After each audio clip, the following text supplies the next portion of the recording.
Well, welcome back everybody then to the Formula Fun podcast. It's our end of term party. It's the season review, which seems a bit weird considering we've only done 3 of these. But that's the problem with joining in towards the end of the season. You'll get our views and opinions on other things that have happened during the season that we didn't talk about at the time. So, of course, Rage is alongside me as per usual. How are you doing today, my friend? Absolutely fabulous. Wonderful. Ready to really dig in deep to F1 noggins? I'm ready to get absolutely deep as deep can be. Deeper than the mines of Moria. Balls deep. Balls deep into F1. So the way this show is going to work, I think we will just have a little talk quickly about the season as a whole and whether we've enjoyed it and if it's good for F1. Then we'll break it down race by race, short little talks about each race of the season, and then we'll give our driver ratings, team ratings, and wrap up with some menial awards, some Formula Fun rewards. Formula Fun rewards. Brought to you by Cream in a Can. Cream in a Can award. The Cream in a Can awards brought to you by Cream in a Can. Exactly. If you like cream and also in can form, then I suggest going down the supermarket and purchasing a can of cream that also comes in a can. We have unfortunately gone down the route of the Game Awards this year, where we will be showing advertisements every 2.5 minutes for completely menial projects, and then we'll show about 2 actual awards towards the Welcome to the 2017 F1 Awards, sponsored by McDonald's. So you can get your edge, make sure you try our chicken slices. Before you watch F1, just a quick advertisement from our sponsor today, MotoGP. All the racing you'll ever need. Okay, well, let's get into sort of a general overview then. Big changes this season, obviously, with the new cars. Mm-hmm. New aero, wider tyres. Mm. How do you think it's gone as a whole? Just the changes alone. Do you think they're positive? Yes. Yeah, I would agree. I think it's definitely been refreshing to see the drivers pushing harder and getting those little radio messages back of people out of breath and really working their socks off, working for their money. I guess. Yes. Yes. Great. This is a cracking start, this one. As always, my input is completely valued. And yeah. So we'll break it down race by race and obviously give some ratings to the drivers. But do you think Lewis was a worthy champion? And do you think we've seen the best of what Formula One has to offer? Is it going forward this year? I think it. I think so. Yeah, definitely. I think it's going in the direction that F1 needs to go. I don't think we're there yet. In F1 terms, just like, regulation terms, I think, it's definitely good what we've got. I think this year, I'll get to Lewis in a minute, but this year was it's almost like a show of form that what's to come. They've a slight minor change to regulation in this kind of term of hybrid V6s, and it's really shown that the grid is going to really open up in the latter end. Ferrari have definitely improved and have promised for improvement next year. Those mid-team battles are getting much more competitive. There is still a massive gap with the top 3, but I think definitely it's something to look forward to in the next couple of years, because it's set the tone for the remaining years left until 2021 or 2020. I don't know when it next changes, but yes, definitely going in the right way, and I'm excited to see what happens. Yeah, I think we've seen a lot more emphasis on racing this year, and all the changes they're going for seem to be for the betterment of the sport rather than... And from a ground-up point of view, this adding mechanical grip and more downforce and seeing the drivers work harder is all from a racing standpoint rather than trying to make artificial changes as a quick fix, which is what Formula One's been almost, completely focused on for the last 5 or 6 years with the changes of tyres and double points and DRS and KERS. It's all quick fixes. This is the sign, as you say. I think it's laying the groundwork that if everything goes right from here forward, we will get good racing and cars that are built from the ground up to be able to race each other. Yeah. That being said, it did seem like it was a lot tougher for them to follow this year. Yeah, so in that respect, it was a bit of a step back. I think it all comes down to what particular setup each team has.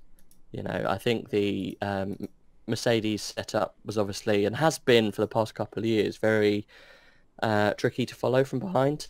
And I think it was almost, it was shown, that downside was maybe amplified a little bit, this year for them. At least they had some real troubles trying to push through the crowd, even when cars like Ferrari were not having so much of a big problem doing that kind of thing. But when we started off at the beginning of the year, it was telling, and it was quite a good sign of lots of cars are trying lots of different things to get an edge. The Mercedes was I think it was about something like 6 inches longer than any other chassis. The Ferrari did something very, very clever with their side pods. They had almost like side pods in front of their side pods. Do you get what I mean? It was an area they were allowed to develop that no one else really took advantage of. Yeah, no one really did it, and it really benefited them. And everyone thought, Jesus Christ, this is going to be, good. And I bet the, Mercedes guys were like, why did you not think of this before? How could you let this slip through the net? And the Ferrari, they get all the secrets, and we don't. That's right. Yeah, I'm sure that's exactly what it was like. Yeah, I mean that Mercedes factory in Brackley, England. They're all shouting like Hitler. Yeah, that's how it works. Yeah, that's exactly what they were saying. Yeah, I'm sure they'll love that. Yeah, yeah. I know what you mean. It's when you have such a. It is quite frankly the biggest regulation change, aero-wise, for a long time. Oh yeah, and it was for the best. Whether it be cosmetic or whether it be because actual performance was needed. I think it was a bit of both. I think it was mainly cosmetic, and it actually really improved the racing this year. I think it was a really good step forward in an era that a lot of the fans don't necessarily like. The engine size and the noise is just really, really hit certain, parts of F1 that people like. You go to a race, or even if you go to like a show or any kind of thing, you're just like, oh, I want to hear the noise earlier of the cars now. Yeah, I want to hear the V8s, I want to hear the V10s, the V12s. I want to hear something. Even the turbocharged V6s of yesteryear, they still sounded like a proper F1 car. At least the V10s and the V12s and the V8s, they were something special. I know they're trying to improve that as we go forward, but that was, I think, maybe a step backwards for F1, and it has been for a couple of years. Everyone would agree with that. Yeah, I think the racing was better, which in general terms sort of gets rid of the need for the noise. I think I personally can do without the noise if the racing is going to be better for it. And these engines haven't always shown that, but definitely the changes they made this year were positive. I think it's the first year in a while that the viewing figures are up across the board. Online interaction is up, and everything is up basically.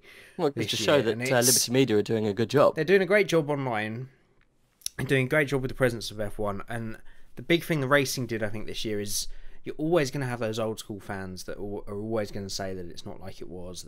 You need to go back to that. With anything, don't you? Yeah, but it was always better in my day. You used to be able to get so close to the F1 you could almost lick the side pods. I actually shook it and said it had. Precisely. I once licked a Formula 1 tyre. I was that close to the racing. Yeah, fuck off. You're going to get those. You would lose your tongue, mate. It's what I meant is you're never going to be able to appease those kind of people. What this year's cars have done have made them more aggressive and more of a spectacle, along with the way they're racing and the way that they're breaking track records for a younger generation and a younger audience or a first-time audience. It's much more of a spectacle, and I think that's where they've really made the strides this year. But this is a debate that will be ongoing. There's almost the same regulations next year by the Halo, so we will see how this continues to develop. But this is, of course, season review, so let's get going with our race by race little recap. Now, what me and Rage are going to be doing to sort of refresh our minds is we'll be watching the F1 highlights video on their YouTube. I've made a little playlist of them all, so I'll put them in the description for everybody. So you obviously, no time will elapse for you. We'll just come back and talk about each race as we've watched it. But if you guys want to watch it in between as well, you can always check out that playlist down below. So, shall we get on to Australia then? Oh! Shoot you, sir. Okay, so race number 1 in Australia, season opener. It's always a mixed bag, and was a pretty exciting race this time. Gave us hope for the season. So, Sebastian Vettel overturning P2 on the grid to get past Lewis in the pits, and some real hope that Mercedes had some real competition right from the offset here. You, as a Hamilton fan, were you worried about Ferrari at this point, if you can think back? Well, it was a bit of an ominous start to the season, wasn't it? You know, first time they've been beaten straight out of the bag for a good couple of years. So, yeah, it was, I think a lot of Hamilton fans were, well, not necessarily Hamilton fans, but I think a lot of maybe Mercedes fans were worried. Yeah, yeah, you're not going down this route of, oh no, I'm a Hamilton fan. I always knew he had it in him. What do you mean? You said Mercedes. You almost said Hamilton fans. He said, no, actually, just Mercedes fans. Us Hamilton fans always believe. No, what I mean that's is... what you were basically saying. No, because I'm not a Mercedes team fan. I don't really like Mercedes as a team. I fancy, you know, I like the driver as opposed to the team. So, yeah, you know, I'll happily welcome a challenge. Yeah, I never thought at one point it was in the bag. No, not at all. No, I was jesting. I know. But yeah, no, but it was a brilliant start, and yeah, it just showed that how external factors such as other drivers were going to affect outcomes of races, as we found out halfway through the race after the first pit stop. Yeah, Bottas very competitive there as well, chasing down Lewis right at the end. Couldn't quite find a way past. It showed a really promising and bright start to his Mercedes career as well. And yeah, some good battling with the midfield, which was a theme for the whole season, really. It was, especially those three, always at each other's necks. Yeah, Perez. It was Perez, was it? Or was it Ocon? It was Perez, I think. I think that battle was Ocon, but it was always them anyway. It was always the Force Indias were always up there with the Force Indias, the single Renaults. Yeah, and yeah, of course, yeah. This was Palmer, wasn't it? So it's Palmer started the season. So yeah, Force Indias, a Renault, and well, pretty much and a McLaren. Yep, yeah, that's fair as well. So yeah, great start to the season and gave us a lot of hope for a title battle. Red Bull once again looking at the mercy of Renault with Ricciardo's issues. I mean, what has an Australian got to do at that track? Wasn't it the first year that Ricciardo got a podium? He just got demoted anyway after the race. He got a penalty. His first ever podium. Was it a win? It was. I think it was the win. No, I don't think it was a win. No, it wasn't a win. Wouldn't have been a win. Let me Google this. I think it was second or third. And he got a time penalty, which took him down to like fourth, I think. Second behind race winner. Yeah, it came second. Okay. Second. Yeah, fuel flow sensor. That was it. That was the first year they were only allowed to use 100 litres, wasn't it? Yeah. So apparently, obviously, Christian Horner was like, it was fine, and yeah, so yeah, couldn't catch a break, and still can't catch a break. Box full of neutrals for Mr. Ricciardo.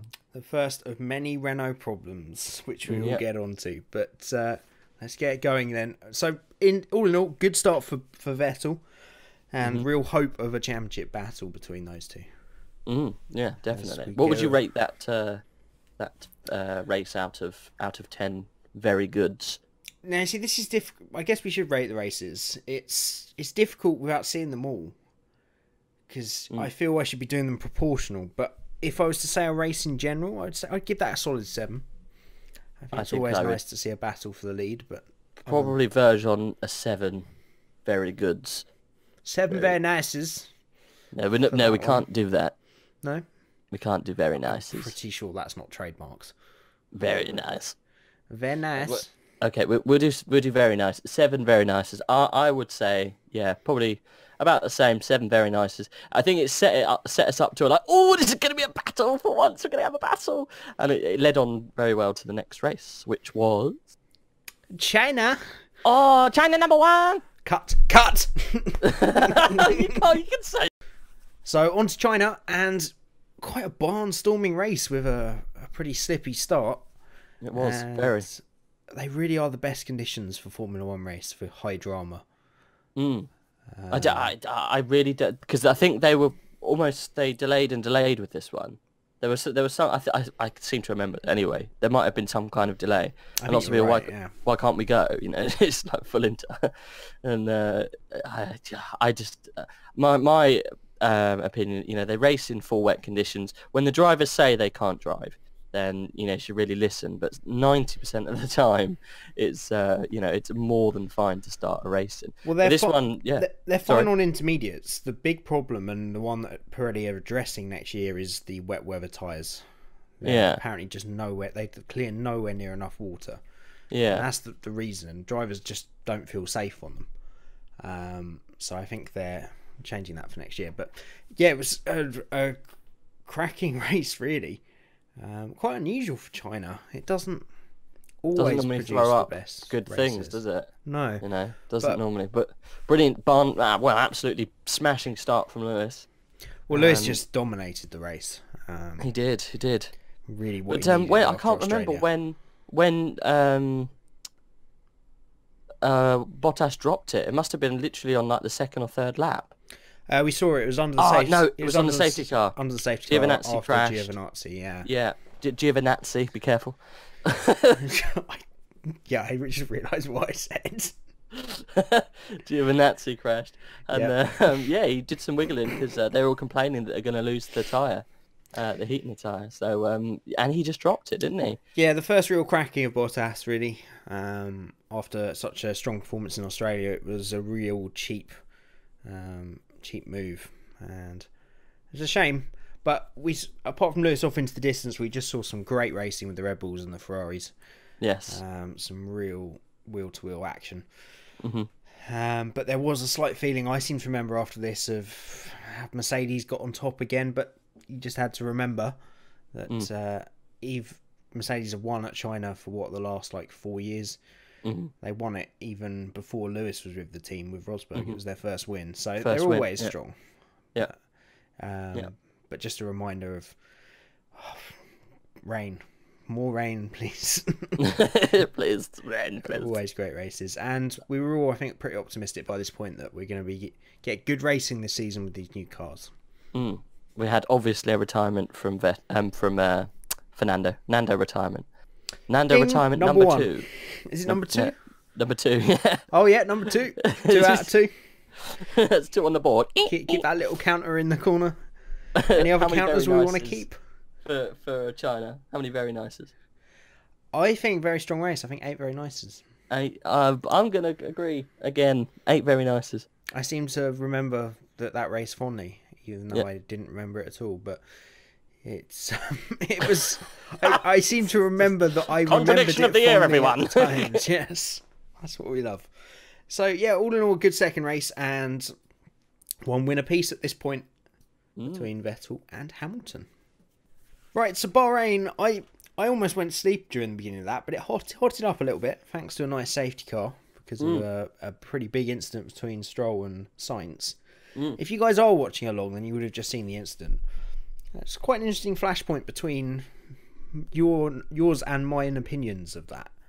So yes, I was under the impression that was completely Stroll's fault, but you seem to think that was Sainz's. Well, I think it was a combination. You know, Stroll could have left room, but technically he didn't have to leave room. You know, the guy was coming from behind. It's debatable whether he was up the side pod of him. Obviously he was at one point, but at the point of turning to the corner, whether he was there, only they know, I guess. They've got all of the footage. But in my opinion, I think it was more Sainz's fault than Stroll's. But I think the stewards took that view as well. Yeah, you just said, apparently they did agree, so that's fair enough. You got a grid penalty for the next race. Regardless, it was almost the third straight incident for Stroll, and it was a very, very tricky start to his career with Williams. That's for sure. As for the race itself, so cracking start.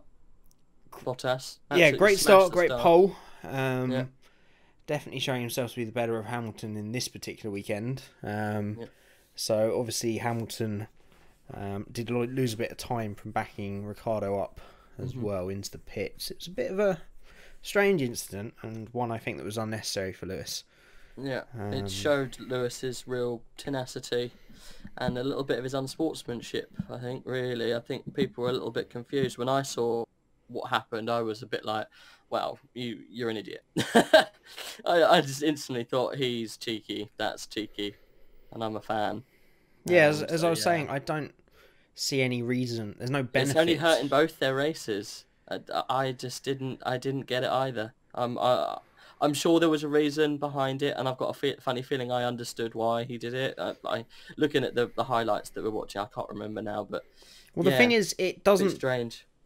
It's just holding up the car behind on purpose. Yeah. You are going to arrive at the pit box as early as you can. If you're having to wait for your teammate, then you either go slowly and then pull straight into the box after he leaves, or you're just waiting behind him anyway. I think so. All he was doing was holding someone else up. I think his plan was to hold off the Red Bull, so the Ferrari would come into contention, and would then take him out, because he was obviously scared of the Red Bull's final pace of some kind. Yeah. So he wanted the Ferrari to take him out of the game. That's what he was doing. And that kind of bit of real competitiveness sets apart different racing drivers. You had flashes of that with Schumacher and, even Vettel. There's flashes of that come out this season. So yeah, if you've got that instinct. It's a horrible trait you've got as an F1 driver. And I think all of the greats, bar a couple, had that trait. You've absolutely got to have that killer instinct, that racing instinct, and that will sometimes go against you. I think some of the only people who didn't have that real nasty streak, maybe... I think, Prost didn't do it necessarily on the track, but he did it politically. Oh, Button 100% did it politically. Prost was a nasty son of a bitch off the track. Yeah, he didn't do it. He didn't do it on the track, but off the track, he was a bastard. Yeah, I think Button in recent times, and then the old gentlemen like Hill and Stewart and Clark. Well, even Sterling Moss gave up his only chance for a championship, didn't he? Yes. I can't remember the reasons why, but he gave up the last point, literally just due to sportsmanship. So it was a pre-race agreement with his teammate. This was back in the days where if a teammate's car went, you could stop your teammate's car, get into your teammate's car, and continue on as your own race.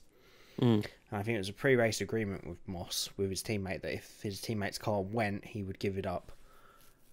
I've got a feeling that happened the reverse at some point, and this was actually due to weather. I think Moss's won.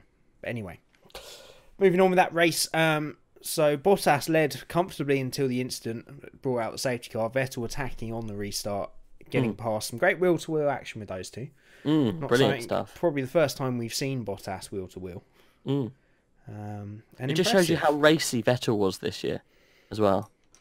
Yes, I think this was the culmination of a lot of his talents this year. You really saw him excel behind the wheel, where you didn't necessarily see him excel in different, eras, at least, especially the Red Bull reign. It's very much lead from the front, get the time in on qualifying, and then finish the race. Yeah, I think we'll hit on it later. I think this year for Vettel was, and this was the first sign of it. Last year he was very aggressive but made mistakes often. This year he brought that consistency with that aggression, and it worked really well for him at times. And worked really bad for him at other times, yeah. But we'll get to that. Yeah, absolutely. So Vettel, Hamilton did find his way back past past Bottas. Despite a penalty. Yes. Bottas gave it back to him in the most awkward possible place. Of course.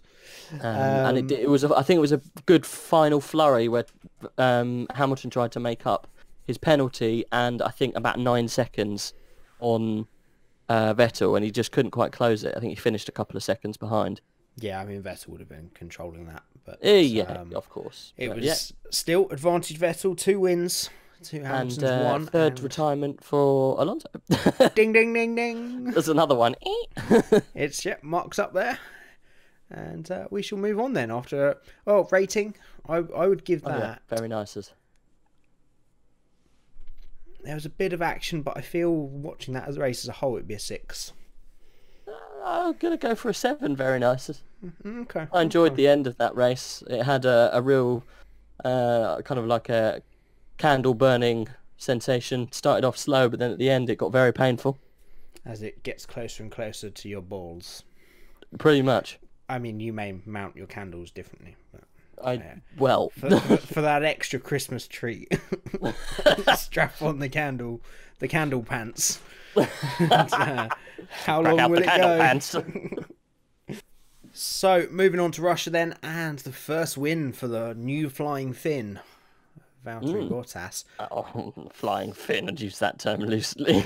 Well, you've got to say, at this point of the season, we were really starting to question whether it was Hamilton struggling or Bottas was taking over from where Rosberg left off. Yeah. Because he was seriously impressive in his first ever Formula 1 victory here. He overtook Vettel and then held off a massive charge from the German towards the last few laps. Mm-hmm. And a great performance from him. And Hamilton nowhere, 36 seconds behind. Mm.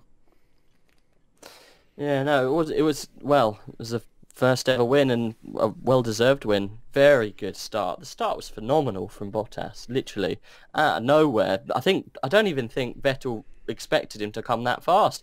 He didn't even really cover that side. He thought, well, I've got the inside, I'm going to do it, and he just outpaced him to the first corner. And I think it was, a real.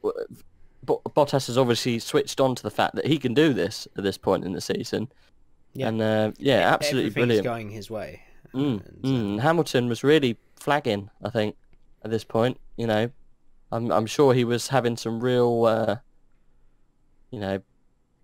problems inside that helmet. We'll try and pinpoint. I'll bring this up now briefly. So we'll try and pinpoint the point where it is. But what has been said since is that the car Mercedes built this year, at the beginning of the season, it completely suited Bottas and it didn't suit Hamilton at all.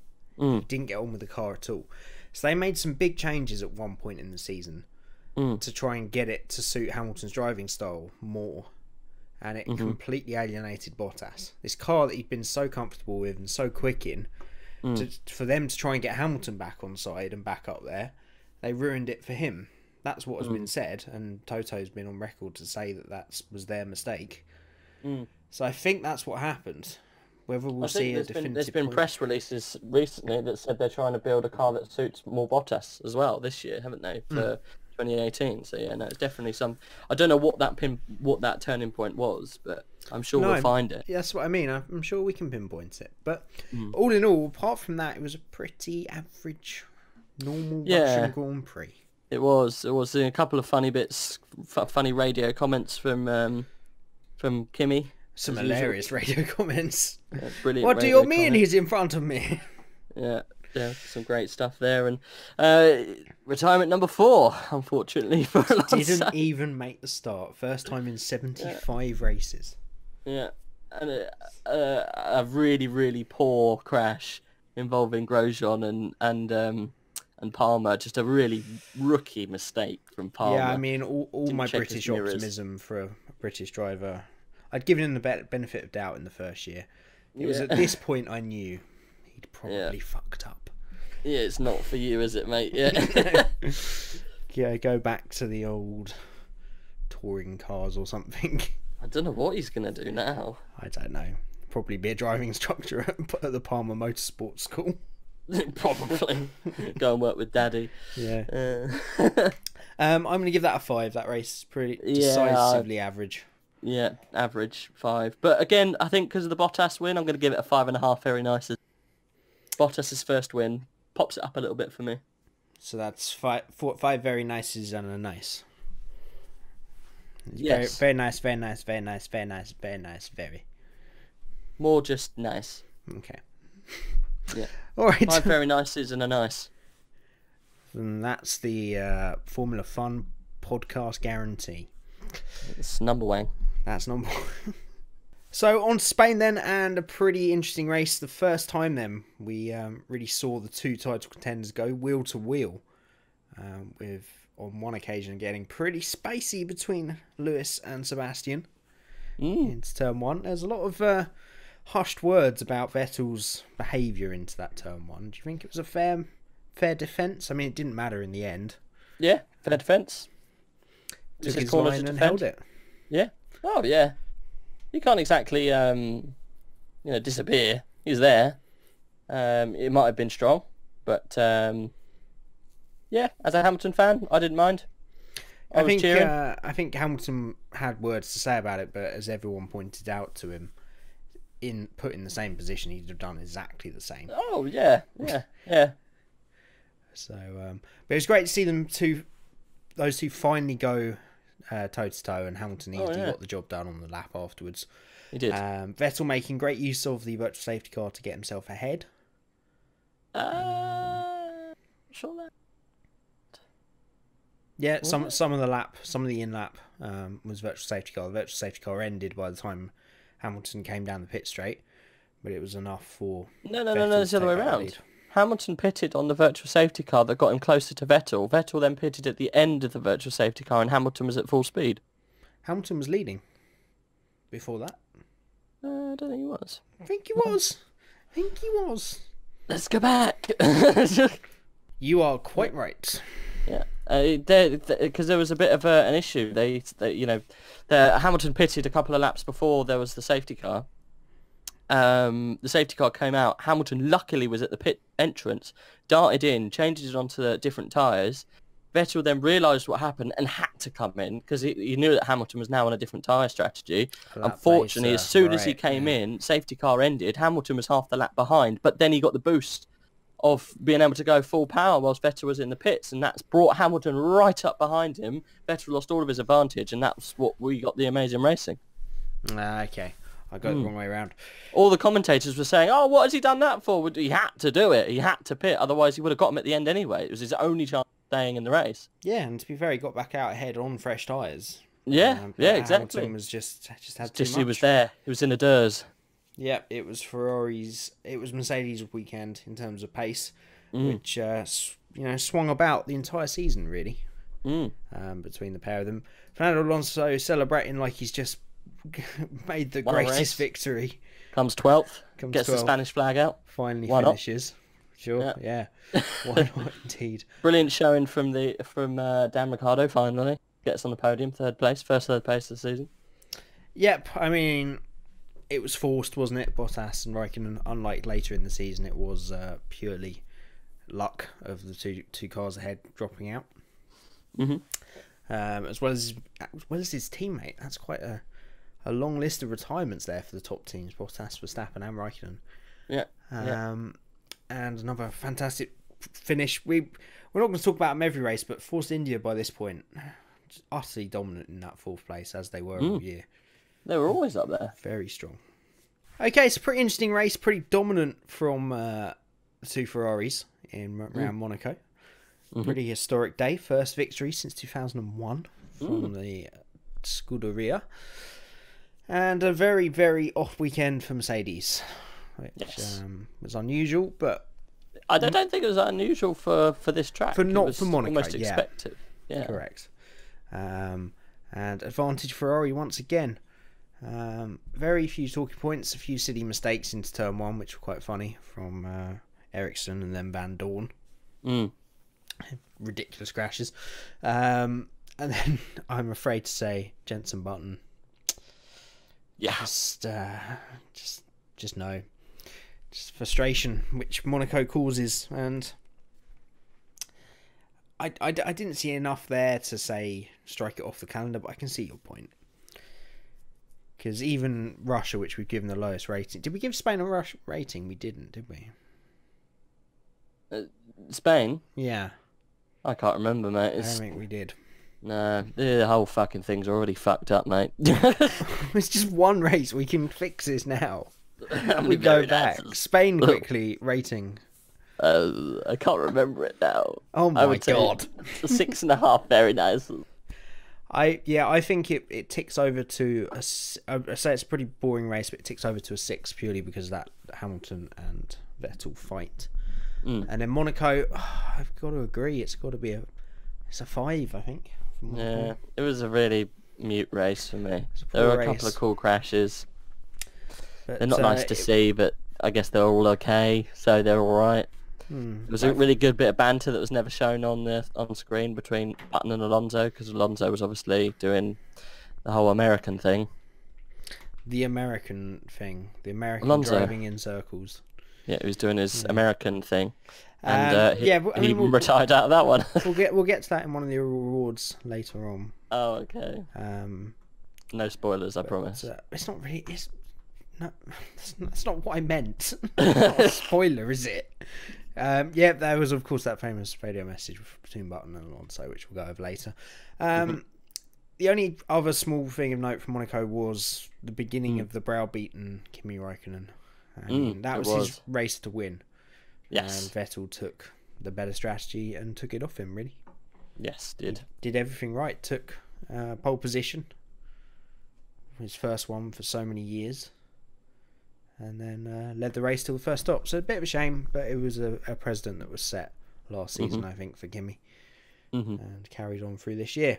Okay, so on to Canada, and it was back business as normal with Mercedes. Complete dominance from those two. And Ferrari's nowhere, really. I can't remember off the top of my head, because we didn't see it in the race highlights, what happened in qualifying, but apparently Vettel started in 18th.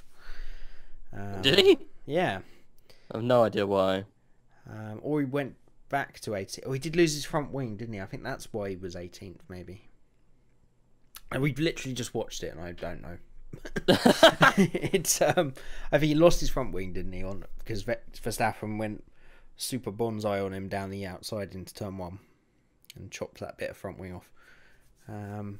But just a word, I guess, on Lewis's record that he achieved that weekend as well. He obviously took the pole position record off Ayrton Senna. It was that one.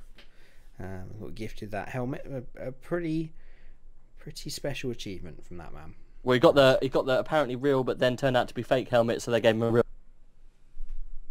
Oh, do tell. Do you not know? No. Okay, so they gave him a helmet. Yeah. Told him that it was real. Yeah. They then turned around and said, actually, no, it's not real. However, we have given you a real one. Just, it's not this one. Why did they give it? I don't know. They just didn't want to take the real helmet out, I guess. Until they gave it to him. So they always intended to give him the real one, or they only gave him a real one. Yeah. But the one they gave him at that time was fake, yeah. Oh, okay. That's fair enough, I guess. I thought you mean they were like, once they discovered that, oh, okay, we'll give you the real one now. Yeah, so and another win for what has become a complete Lewis Hamilton track. 6 wins. 6 wins. And it's always a track to reignite his championship title, isn't it? It's a track he can rely on. It was, well, they ran away with it, didn't they? You know, the old Mercs. There's not really much they could have, the Fezzes could have done. But a cracking race from Vettel to come back. Provided the only real excitement there, didn't he? How he got it stopped when he was fighting with, I think it was with the Force India at one point. How he got that stopped, I have no idea. I can remember watching that and just thinking, Jesus Christ. He means business today. Yes. Probably another one ruffled up by Verstappen, who, of course, took off his front wing in the first place. So that, in my opinion, was one of the craziest races I've watched in a long, long time in Formula One. They had it all, didn't it? It was spicy race. Spicy hot memes came out of that race. They did. The dankest of memes. Dankest of spicy meatball memes. Swedish chef would have been proud of those Swedish meatball memes. Anyway, going into actual, substance on the race. It was shaping up to be a good battle between Lewis and Vettel. And then, of course, there was the penalty for Vettel. We talked about this at the time. Obviously, we didn't do a podcast at the time, so people won't know our opinions on it. We're just going to go to Wheelgate, aren't we? Smashgate, Angrygate. Yeah, absolutely. That's what I'm talking about. So it didn't really seem like Lewis did anything wrong. Look, I think Mercedes released the telemetry and it just showed that he lifted off the throttle. They did. I was also watching the TV which had the graphics of what the car was doing. And it showed brake. It did show brake, but it's so difficult to tell. Yeah. It's so difficult to verify that telemetry is correct as well. You don't know either way. I think whatever the case, it was a massive overreaction from Vettel, and the first real cracking that we saw from him, and a pretty crucial factor in him losing this title, I think, in Azerbaijan, because there's no way to say it, but you've got to say that the headrest coming loose for Hamilton would have happened anyway. Well, yeah, I presume so. No, the headrest only happened because of the flag, because of the red flag, which had nothing to do with Vettel. Oh yeah, that would have, yeah. You see what I'm getting at? If Vettel hadn't have, made that move into Hamilton, which I've not seen anything like that from a Formula 1 driver in a long time. It was it's very naughty, incredibly naughty. Well, I can't think of another time. As I was saying, I think the last one I saw was Maldonado at Spa after the qualifying lap, where he just literally turned into Lewis. You remember that? No. Yeah, so Hamilton had been trying to get through to finish his lap. Like, McLaren were begging Maldonado to let him begging Lewis to try and get past Maldonado in case they needed another lap, which they didn't in the end. And Maldonado, I can only find the Maldonado Spa incident. It is at Spa, but it's not the. Yeah, that's it. Sorry, I can only find the Valencia incident. But yeah, that's like, come on, that's as unsportsmanlike as the famous headbutt in football. Zinedine Zidane. Yeah, that's you. The F1 equivalent of Zidane's. It is, and it was so punch. Unnecessary. Like, pull alongside and make all the hand gestures you want. But it was just... When it actually happened, I thought it was an accident. I thought he'd made hand gestures and he'd accidentally hit him by mistake. I didn't think it was done purposely. Like, honestly, I didn't think it was purposeful. But then watching the inside, he blatantly turned in on him. I just don't know why you would do that. He just saw red. It's just so weird. And obviously Hamilton got on his high horse and said, "Oh, we should settle it off the track," because he's a dick. But it just happened, didn't it? Yeah, it was just one of those things you couldn't quite believe you were watching. Formula 1 is such a long, drawn-out sport. The race goes on for so long. It's normally so quiet for such long periods. They're the periods you watch it for. Just that whole sort of half an hour stint in that race. And you couldn't have made it up as well. The headrest with Hamilton meant that they came back out on the track fighting for the title, down in 6th and 7th, but still less than a second apart. Like, the way that the headrest took exactly the same time as it took Vettel to do his 10-second stop-go as well was just incredible.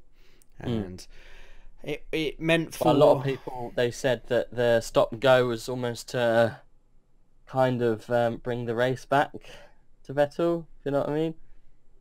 A little bit of kind of like making stuff happen, do you know what I mean? A little bit of the show theory. Yes. Yeah. It's possible. I mean, Vettel deserved a penalty though, and Hamilton, I don't think you can make up a headrest coming loose like that. So I think there's very little behind that, but I can see why people said that. There's definitely cases with the safety car, especially it showed in Baku as well with the red flag and certain safety cars, that we did see quite a few times this season. They decided to throw safety cars just to increase the show, really, just to get everyone bunched back up. Which I haven't got a problem with. They do it in NASCAR constantly. They do it in America a lot. They throw safety cars out or full course cautions, as they are over there, for no reason at all. just to bunch everyone back up. Yeah, literally, it's the most annoying thing in the world. It's like, oh, I've only got 10 laps left. I'll be finished in 15 minutes. Caution. There goes the 10 minutes. Well, yeah. It's much easier to throw them willy-nilly in a long race like the Indy 500, I guess, than a 40-lap Formula 1 race. But still, it meant that Daniel Ricciardo took a completely shock victory and a well-deserved one, to be fair. He kept his head in all of that, and as you said, maybe contender for overtake of the season, which probably got him that win. He wouldn't have been in that third place if he hadn't have made that brave move into turn 1 on both Williams, to be fair. And Lance Stroll. It was definitely the move of the race. For sure. It was Vettel's not, or Hamilton's brake check, sorry. That was the move of the race, wasn't it? Well, as in like... well... Sorry, I was trying to trick you. And, of course, Stroll getting his first... Suddenly, all was forgiven for Lance Stroll. That's apparently all you need to do to keep a Williams seat. Yeah, all you need to do is lose second place for no reason. And get one podium, yeah. Yeah. All is forgiven, Lance. We will now take your money again. Yeah, we're now friends. All in all, I think one of the strongest races of the year, and just pure drama and chaos, and I love that. Such a contrast as well from Baku last year. Last year was just a bore fest, and this year it was one of the worst races I've ever seen. And this year was great. It was very good. Indeed. Very nice. So how many very nice? We've forgotten about this. We've got to do Canada quickly. We did Canada. We said it was 5 each. Did we? Sorry, I'm getting very confused. Very confused with these very nices. It's almost Christmas. I've almost given up already. I've almost lost all will. Yeah, Azerbaijan. I've got to give it the full-on 10. That was. You're giving that 10. It had it all. For me, it had everything, and this is in. I'm rating these based on against the other races of the season. Okay. If you're rating, I'm not rating them against the best race of all time, if you know what I mean. Yeah. Okay. Yeah. You're just this season. Okay. Yeah. I'll give it 9. Very nice. Give it a 9. Okay. Yeah. It was almost the race of the season. I remember at the time you weren't as big a fan of it as I was. It was it was good. It was a good race. But I thought there was another race for me that was a little better. But we'll get to that. Yeah, of course. But for me, it's just those pure drama moments that shape a season and shape a championship fight. That's what makes races and makes seasons for me. So Austria was one of those sort of little intriguing races that's great for the purist. Maybe not the most spectacular from the outsider, but it was fascinating to see the top 5 go head-to-head at different points during that race. Again, a beautiful performance from Bottas, just holding off Vettel for the best part of 70 laps. And at this point, he was really looking like a force to be reckoned with for the championship. He was, yeah. He's had all the cards in the right places at that time. Absolutely beasting his teammate and getting the one over on the red guys. So he was doing well, and I bet that Hamilton was thinking, Jesus, what have I done? Not again. Yeah. Yeah, it was Hamilton definitely struggling. He recovered quite well in this race. A great performance from Ricciardo. Red Bull was just so strong in the middle sector of that track. All in all, it was, as I say, it was a race for the purists. It was great to see those guys going.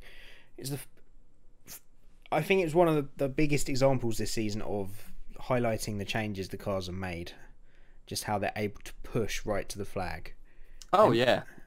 Those tyres, they can just, by the looks of things, they could go on forever. But, to see the size of the blistering on those tyres towards the end of the race was mad. And it was great to see the Red Bulls, up with the silver cars at times, at least holding their own at their home track. So it was one of the, I think it was a really good race. I remember it now. We're going back on it, obviously. But, yeah, they all kind of slip into one. But when you watch them individually, you're like, oh, yeah, that was quite a good one. Yeah, that's why I like season reviews, not just the one we're doing, which is obviously going to be brilliant. Of course. But watching the season reviews every now and then from past seasons as well, You remember all the little back. golden snippets. That's it. It brings back the memories. And this is a much better way to do it than the actual season review, which the old Duke ones, I don't know if they are anymore, but they used to be about 4 or 5 hours long. It was like, this is a bit much.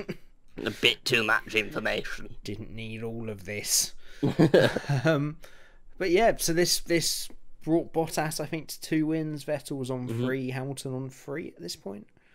Something like that. I think Hamilton was on 2? Maybe 2.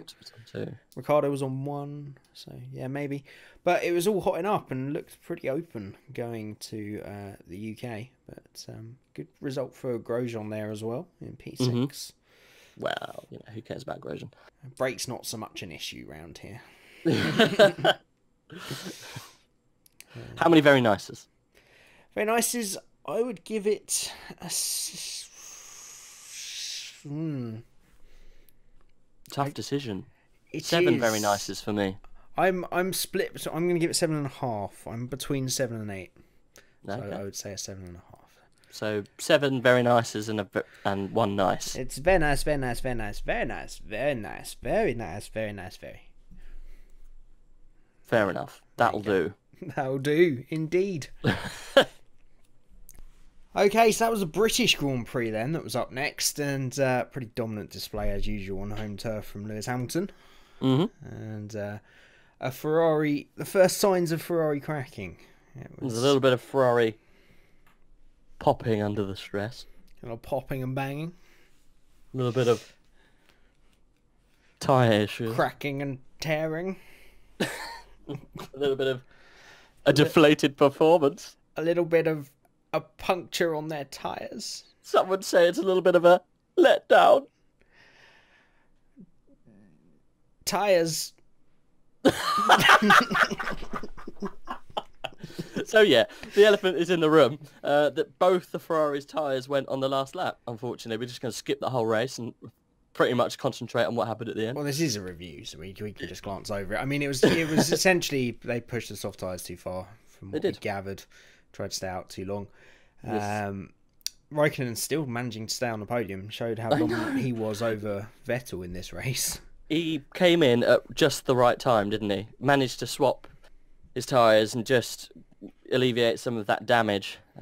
He did, and also Vettel's whole race was, whole first half of the race was compromised by being stuck behind Verstappen.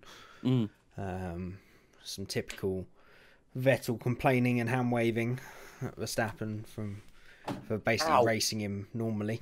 You're right there. Yeah, sorry, I hit my head. On what? I don't know. What do you mean you don't know? You're sitting down at a desk. What did you hit your head on? I hit my head on my steering wheel. Why is it above your head? No, I was just doing something on my keyboard. Okay. I leant over to the side and hit my head on the keyboard. What the fuck? Okay. Just gonna look up. Fuck! I seem to have banged my head into an object in front of me. I seem to have just banged my elbow. Anyway. Irony. Irony indeed. So yeah, big win for Hamilton, big race for Verstappen, for Mercedes. I'll get there eventually. Good race for Red Bull as well. And of course, you can offer a little different view because you went to Silverstone this year. I wasn't going to mention it, to be fair, but I did. It's my first ever race. Right there. You swallowed a bee or something. Yeah, it was the first ever race I'd seen live. So yeah, it was good.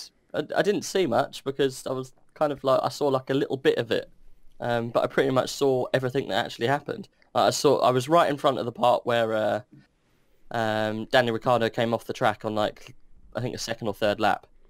So I saw that. I saw some right good overtakes by Danny, and I saw the popping of Vettel's tyre at the end. So I saw a lot of good stuff. But yeah, it was a good race. I think Dan Ricciardo was my driver of the day, even though he did have a bad start. He provided all of the entertainment, I think, really. But yes, a very nice rating for you. It's always fun watching Ricciardo come through the field, isn't it? Yeah, for a race rating, I mean, there were some good little battles between Bottas and Raikkonen, and then Vettel and Verstappen.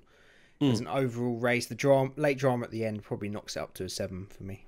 Yeah, I think I'll probably give about the same. I haven't actually watched the race on TV, so that's the first time I've seen some of those shots. No, that's something I will add. I didn't mention before you went because I didn't want to skew it. Every time I've gone and watched a race at Silverstone, I don't know. It's not the spectacle that you think it's going to be watching a Formula One race, because you say, unless you're very lucky with where you sit and you happen to see a few incidents. Once you've seen the cars and seen them go through a few times, there's not much to do. yeah, no, I know what you mean. You see such a small slice of the race, especially for the amount that the British Grand Prix organisers charge nowadays, which is extortionate. The thing that got me was, it was an all morning thing. So you get there early. You see some of the support races. You see the F2. And then you go and have a look at some of the exhibits and stuff like that, and some of the stalls, and get a little bit of merch. And we did all of that, and we sat down, watched the race at 12, I think it starts, or 1. It's on for 2 hours, and then once the race finishes, you've got like an hour and a half, and they close the track. Like, why is the track not open like all day? Like, it's really weird. Like it closes really early. I think like the last person out is like at 6 o'clock in. I don't know. I can't even remember. But it was weird because I was like, well, we've done this now. When on that race, actually, as soon as it finished, the heavens opened and everyone left. I think we left at like the race finished about 3. We left at about 4:30. Yeah. Because there's nothing else to do because everything literally was closing in an hour. So we're just like, well, it's not really much else to do. We're not going to sit down and have a beer because it's just shat it down my brain. The track's now closed, so you can't go on the track anymore. And yeah, everything else closes in the next hour. So we're like, oh. So it almost felt like they could have done a little bit more entertainment and had the thing open until like almost like nightfall, because it's the middle of the summer. So they could have had it open till like 8 o'clock and had some real cool stuff going on. Well, yeah, weird. I think the thing with the weekend, because you only went on. Did you go for the weekend or did you just go? No, I went for just the Sunday. Yeah, just Sunday. More of that stuff is earlier in the weekend. The race is really the close of a 4-day event. Essentially, they have some stuff going on Thursday night. The big stuff happens on Saturday night where they have a concert and they have like everything stays open. So by the time you get to after the race, that is the end of people's 4-day weekend and all the exhibits and everything. That is the end of their weekend, if you know what I mean. So I think that's why, but I understand what you mean. Silverstone's pretty unlucky as well. It doesn't really, it's not close to any big city or anything to do. If you went to like to Monaco or Montreal or Monza, not really Monza, Singapore, you would have lots of stuff to go and do in the town while you were there, or afterwards, or a couple of days afterwards. Silverstone, it is just for the event, isn't it? But I get what you mean. Okay, so Hungary was a pretty interesting one, to be fair. All going on up the front end. Obviously, the first corner incident, or third corner incident was probably second corner. Whatever. I'll let you off, mate. Yeah, any of the corners at the beginning. One of the corners on the track that precedes one of the other ones. Number 1 corner. That's number 1. The incident between 2 Red Bulls was very, very clumsy from Verstappen. It was. Well, Ricciardo wasn't very happy at all. You could see from his facial expression. I think he actually gave him the stinky finger when he went past. I wouldn't be surprised. He's done that a few times. You probably can find a meme. He gives him the stinky finger, and he calls him a sore loser, and then has a moan at helmet when he gets back to the garage. So I think that was a little bit of a low side. But from what I can remember, I think Max was actually quite sorry about it afterwards, and he pulls. They have a meeting, like a private meeting, and he apologises. Yeah, the relationship's been really good between those two. Oh, it's one of the best on the grid, really, isn't it? That could all change if they fight for a title. But, yeah, I think you're right. I think he showed remorse for it. It was a silly move. But it was still interesting to see. Interesting to see them going wheel to wheel like that. Red Bull are obviously one of the best teams for dealing with that, or getting used to dealing with those kind of incidents by now. And then we had the Ferrari Mercedes show up front. Vettel from almost lap 20-25 developed a pretty strong right hand toe in his steering wheel, and essentially had to steer with a off-center steering wheel for like 2/3 of the race, and had his rear gunner of Raikkonen, and then we had Bottas letting Hamilton through to have a go at the Ferraris, and then Hamilton letting them back past. So it's 2 issues between teammates. One, Mercedes, very sporting-like, wasn't it, from Hamilton? I think surprised a lot of people in letting him back through. Well, he said he'd do it. And he did it, yeah. It was. I think everyone was quite surprised, weren't they? I think the main reason was that Bottas was, 5-6 seconds behind at that point. And he still was a man of his word. A lot of people were saying at the time that it could cause a future issue for the championship. If he ended up losing the championship by a few points. Would he regret it? But it wasn't to matter. But and then Raikkonen was the other thing.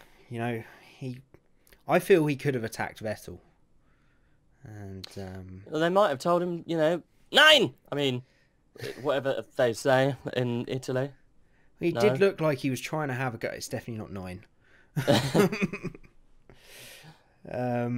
But yeah, it was just a real... for me, it was a real sad race for Raikkonen, because I feel that he just didn't feel he could attack Vettel. It's an incredibly hard track to pass on, as Hamilton showed once he got released onto the back of Raikkonen, but still, it was... I think just the confirmation of how much Raikkonen has now fallen into that second fiddle role, and he's accepted it. Yeah. Which is a shame for a great driver like Raikkonen, because it was a race he should have won. No unfortunate. But I think this was also the start of Suck My Balls Gate. Yeah, you said that. I don't... What do you mean the start? Just Magnussen showing... This was where it happened. This is where the meme started. I thought it was somewhere where it was night time. Oh, no. Because it all happened on turn 3 or 4. Magnussen pushed the Hulk out. I'm not going to it was, yeah, I remember now. It was later in the race that the actual incident happened. Yeah, it was. It was that turn 2/3, yeah, whatever it was. It is turn 2, I think. I don't know why I thought it was turn 3. But the kink might be turn 2. Anyway, it was a pretty entertaining race and quite a lot happening. 7 very nices. I would give it a 7, yeah, maybe a 7.5, just because the drama up front was quite riveting at the time. Just seeing Vettel have to deal with that problem, and seeing all 4 of those guys in a line for almost half the race was great as well. Something I'm hoping Red Bulls join them with next year. So that was Belgium, and a pretty interesting race in some parts, pretty lackluster in others. Pretty much sums up every F1 race. Well, shut up. the big thing was a real duke out, the first time since Spain, really, if you don't count Azerbaijan, between Hamilton and Vettel, wheel to wheel. And what I think was one of the smartest moves of the season was that safety car restart. Vettel would put on the ultra softs, Hamilton on the more durable but slower soft tyres. And what Hamilton actually did, when you watch it back a few times, is he backed Vettel up in Eau Rouge. Because for an effective slipstream down that straight, you've got to have a little bit of gap to catch up before you come out the slipstream. So Hamilton essentially made sure he had no gap, then booted it, and it meant Vettel didn't have enough overspeed to get past. And Vettel didn't have another chance. But really clever racing from Hamilton, and a great race between those two. Has to be said. More pain for Verstappen as well. Yes. And some good racing behind Ricciardo, Raikkonen and Bottas, putting on a great show. Fabulous racing. Some brilliant 3-into-1 action from all of them. But I guess the main thing we've got to talk about in this one is Pink Thunder. The Pink Panther duel. The duel of the wafer biscuits. The clashing of gentleman sausages. The ego wall smash. Yeah, it was the beginning of the end for Pink Panthers racing each other, wasn't it? It was. And I actually think Perez was to blame every single time. Yep, I think Azerbaijan was 50-50. Or it could be argued either way. This case, it was very like Perez in 2013 in Monaco, where he just completely lost his cool. And just that part of his racing brain that just said, I'm not letting him past even if I do it dirty. It was, I agree, it was all Perez's fault, and I think it was the wrong decision from Force India to say stop racing though. Purely because they'd already pretty much sewed up fourth by this point. There was no way anyone was going to stop them. So I didn't really see the point in stopping them from racing, but it was high drama between them, wasn't it? And I'm sure something that will continue into next year. And a good podium for Ricciardo. Let's not forget him. Finally, yeah. It was the beginning of an incredibly strong finish to the season for Red Bull. It was. Okay, how many very nices? I'd give it 6.5 very nices. I think the battles at the front between Hamilton and Vettel and the racing, Ricciardo, Raikkonen and Bottas, takes it above average, but it was nothing special this race. I'm going to go for 7 very nices again. Okay, consistency. Consistent, very nice giving. Yeah, bog standard F1 race. 7 very nices.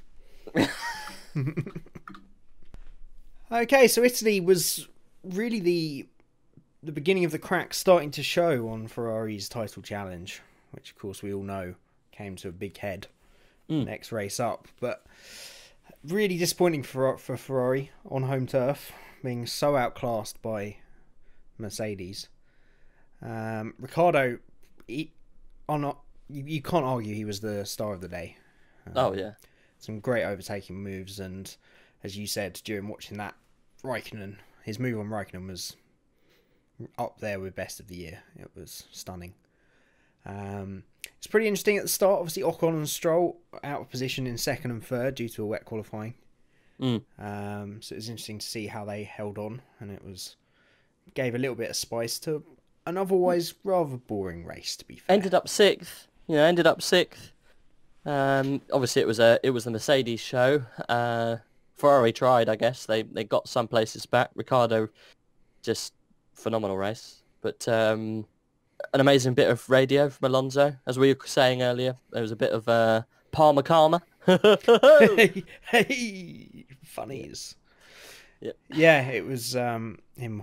He, as you said, he got obsessed, didn't he, throughout the race with Palmer's misdemeanor of cutting the corner and just constantly wanting updates on what was going on with it until finally it was, and Palmer, he's retired. Karma. And engineer should frankly be fired for not replying Palmer karma. Yeah, hashtag Palmer karma. I think that should have been trending. It wasn't. Hey, we can get trending now. We've got the power. We might be able to. Maybe. Yeah, definitely. You never know. Definitely. Or six very nices for me. 6 very nices. Yeah, it was a 5.5, 6 for me. It was a pretty standard race. It was the Mercedes show and all too reminiscent of the last few years, really. It wasn't just that Ferrari were beaten by Mercedes, it was the gap in which they were beaten. Nearly half a minute between Vettel and Bottas. It was a bit of a struggle. So now on to one of the best races all year. Okay, Singapore, one of my favourite races of the year. And for the first time ever under the lights of Singapore, we got some rain. We did. Boy, oh boy, did it create some action. Big thing, obviously, was Palmer's 6th place. No, I'm joking. It was it was the crash at the start between Raikkonen, Vettel and Verstappen. It was pretty spectacular, wasn't it? It was mad. You don't normally see that at the beginning, and it also involved Alonso, didn't it? Sucked him in. Yeah, bit of an odd one. I love it. After the race, Ferrari went public, didn't they, on Twitter, and said that it was all Verstappen's fault. Verstappen is the Antichrist, and we hope he dies, and, you know... Yeah, there was a whole Twitter incident with that someone that had Ferrari's Twitter account tweeted that, and then they said that it wasn't a view shared by Ferrari, and that, you know, they shouldn't have tweeted it, blah, blah, blah, and then they reversed it again within like an hour and said, no, that is our view. It was all Verstappen's fault. It's so weird and so stereotypical of Ferrari this year. But But it was an incredible incident, and we were just talking about it. It's very difficult to tell, but you think maybe it was Raikkonen's fault, in your opinion? In my opinion, it was Raikkonen. Well, I think it was just Ferrari's fault in general. You know, it was an annoying kind of like mix of shit that went wrong that involved all of them. I thought you were going to go highbrow there for a second, but nope, good old Rage. No. It was a mix of shit. Yeah, well, yeah, I'm with you. Vettel squeezed, but he had the right to. Verstappen moved over because he was getting squeezed, but then unfortunately Kimi had an absolute blinder and decided he's not going to do anything apart from keep his foot down, and it just all went bang. So it was. I think they were all in the wrong, but they were also all victims of their own demise. And just unfortunately, I think Alonso was there to take the brunt. Oh, that was the most heartbreaking bit of it. It's just the way that Alonso picked his way around the outside perfectly, and he was going to be off into the distance in like third place. And knowing Fernando around that circuit, he would have finished third. If obviously the Honda engine hadn't gone bang, but and then he was horribly taken out. I think, in my opinion, Raikkonen, I give full credit to for making a go of it. There's so many times he would have backed out of that this year. And, you know, he had such a good start, he just went for it. Verstappen, I think, was the least at fault, purely because he didn't really have anywhere to go at the end. He could have backed out of it at different points, which is why he has a little bit of blame. Vettel, in my opinion, was the biggest culprit, purely because he had no reason to squeeze. He'd made a fairly good start. He could see, in his defence, he maybe couldn't have seen Raikkonen. But he was squeezing two cars, essentially, that he didn't need to. He could have stayed out wide, stayed out of it completely. He's in a championship fight and just taken the first corner as normal. And he would have... Verstappen then would have had room to go, and Raikkonen would have had room to race Verstappen. But I think what happened... I think the way it happened was Vettel was trying to squeeze Verstappen, didn't see Raikkonen. I think that's how the whole accident happened. And that left Lewis Hamilton, I'd never called him that before, just absolutely laughing. Yeah, it's just nuts that he managed to just, luck of the luck. Well, there was so much talk in that race because Hamilton had such a bad qualifying. Or he had a penalty, it was one of the two. And there's so much talk about this is probably a turning point back to Vettel. And if Vettel does what he needs to do here. And Singapore, the whole season was like, that's a race Ferrari will win. And just the way that Hamilton got to breeze through, and by turn one he was first, was incredible. Great podium for Ricciardo as well, of course. I think that's his second place in 3 years or something. At Singapore, he just cannot win at this track. Who's that? Sorry, Bottas.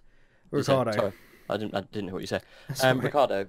Yes, second again. Yeah, always no the luck for him. Bridesmaid, never the bride at Singapore. Pretty much. And we can't miss this. Palmer in 6th place. P6. His career is saved. Jesus Christ, Palmer's in 6th. Don't worry, he's going to be a superstar next year. Oh, wait. Oh. He had a great race, to be fair. He was great in the conditions, as you would expect of a British driver. Did he? Yeah, he made some great moves. Did he, though? Look. On his day, he's a good driver. It's just he doesn't have the consistency, and he didn't deal with the pressure well. Are you sure? Moving on. How many I'm not getting into this argument again. How many very nices? It's got to be in it. I don't think it's on 9 state. Oh, what did I give Azerbaijan? That was a 10 for me, wasn't it? Yeah, something like that. Yeah, you did high. You went high. Really? 7. 7. I got bored in the middle, and I was watching on a potato because I was in Spain. That doesn't. Right, your rating is discounted there. 7. Okay, so Malaysia was a pretty interesting race. It was. A lot of people say that Spain last year was the dawning of Max Verstappen. I think it was this race. In a world where Max Verstappen drives a car, the dawning of a new driver. I can tell Jamie's getting annoyed by the movie voice. Coming soon. In a world. World Championship trophy near you soon. His name He had a famous father who went before him. His name is Jolyon Palmer. It's Max Verstappen. His name is Max. That worked. So Stupid stepper. Stop, please. Banter. This has taken us. People will not appreciate how long this has taken us. Like, this podcast is going to be like 6 hours long. To live. This is taking too long to complete. We're going to have to do the awards and the drive ratings like instantly. Kill me. Like 8, 7, 6, 2, 7. How many are we haven't even said what was going on. Very nice. We haven't started nice. yet. We haven't even done the beginning of the race of Verstappen. What happened? Okay, Verstappen, amazing. A killer race. Yeah. Great overtake on Hamilton. Came out of nowhere. I think it surprised everybody, including the commentators, when it happened. Because we hadn't seen either of them for a few laps, and then bam, Verstappen's going down the inside into turn 1. That's how it's done. Yeah, some great pace from Red Bull. A track that really shouldn't have suited them that much.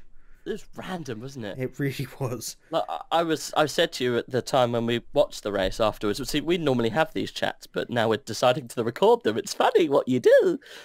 We decided we can't. Well, one of my theories that Mercedes turned down their engines because there wasn't so much as a Ferrari threat. But Jamie seems to think that Red Bull might have actually been good. I don't even know where to begin with that. Honestly, I don't think so, because later in the season, yes. I think at this point, after Singapore, because Vettel was still leading at Singapore, so it can't have been more than sort of 10, 15 point lead for Hamilton. And they wouldn't have been expecting to breeze the rest of the season as they did. So I don't think they would purposely lose 7 points at this stage of the season to Verstappen if they could have helped it. Yeah. Just my view. Vettel, on the other hand, a truly phenomenal race that we're actually very used to seeing from him. From the back of the field to 4th. Without any safety cars, I must add. Yeah, just pure pace. He was attacking like Bottas or someone by about lap 12 or something. It was stunning. And then he couldn't get past Ricciardo. Somehow he had one opportunity and ballsed it up. Pretty much. But apart from Verstappen putting in a cracking performance, it was a pretty boring race, really. Standard race. 6 very nices? I'd say 5 for this one. Oh, 6 for me. If you take out the sort of nostalgia of Verstappen getting that win, the actual racing wasn't great. Another point of this, it was first in what we're going to find out was many Ferrari failures on Raikkonen's car. Well, on Raikkonen's car? What happened to Raikkonen's car? Oh, yes, of course. It went the turbo housing, apparently. Turbogate. Yeah. Couldn't start. Turbogate that wouldn't end. You might say the floodgates were open on that one. Too fast, my boy. There's nothing Vettel about this podcast that is too fast. Vettel and Stroll. Vettel had a stroll into the side of Stroll. Yes. That's all that happened. Moving on. Was an interesting incident, yeah. It was. I've never seen anything like it. Random. We had a little bit of a worrying discussion about this because we have joked and made jokes about drivers carrying other drivers. If this would have happened and, say, someone was hitching a ride on Vettel, it could have been a different story. Yes. But I guess, if you've got someone on the side of your car, you might be looking where you're going, as Vettel wasn't. I don't know. Do you know what's interesting about that? So when we brought it up in that certain podcast, it was me that brought it up, and you completely shut it down.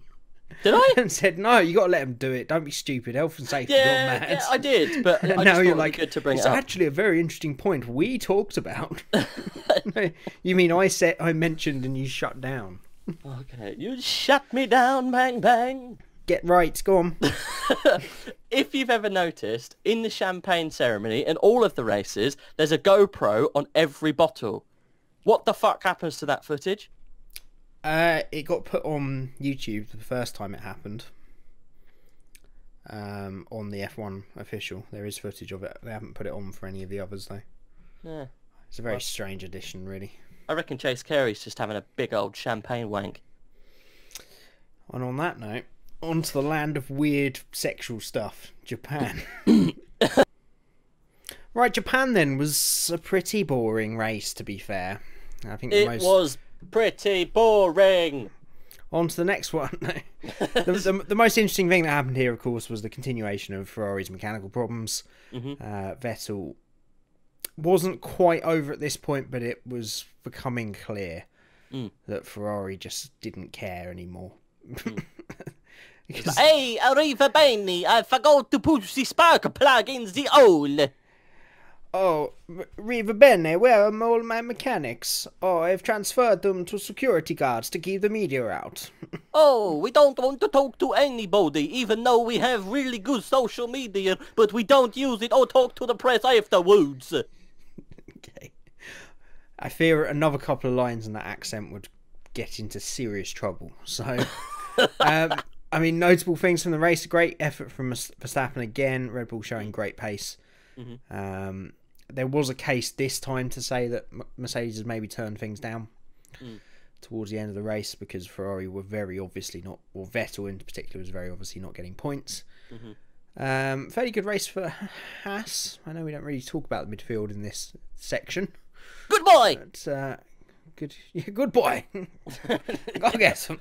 Brilliant. I would drive straight off the track if someone shouted that in my ear. Good boy! Fucking hell! Suck my balls! What are you doing? Good race from all. Alonso finished! He didn't get any points though, and as you pointed out, maybe ruined the last couple of laps of the race by getting in Verstappen's way. But I'd give that a 5. That was same. 5 very nice. Very average. Moving on to America. It's America! We know we've got friends and visitors and watchers who like their American accents. Why ain't they just going round in circles like? Hey there, you're not driving round like them there NASCARs. How come you can come and race on our home soil? Let's think, Rage. How come we insult over 30% of our audience? I don't know, man. How about we just talk like we from Alabama? From the deep south, y'all. From the deep south, you hit. Oh, Cletus. What are you doing here? I think they've had enough. Okay, so the US Grand Prix, no surprises about who wins it. I think as long as he turns up, he's going to win every US Grand Prix he ever competes in, Hamilton, isn't he? Pretty much. Absolutely. Yeah, it's like a done deal now, isn't it? Yeah, he's staggeringly good around there. Good performance from Vettel, great performance from Verstappen initially. But the only real talking point from that race, wasn't it? The third, fourth place, Verstappen, Raikkonen, switcheroo. Was that incredibly illegal move?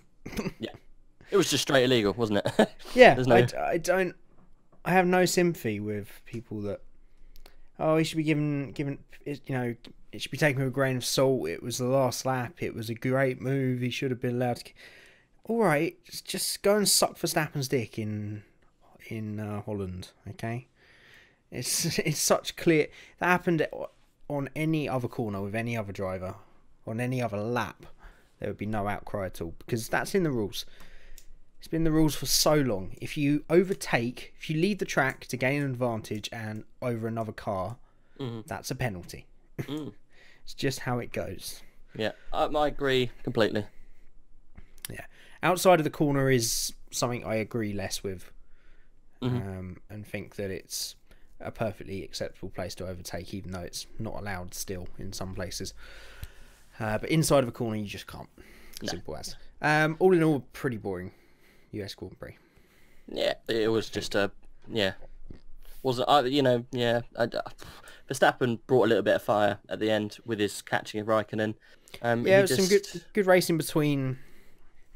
The annoying thing about that is he didn't have to cut the corner so much. Because if you look at the slow-mo, and there are slow-mos, if you want to do it, just go and find them.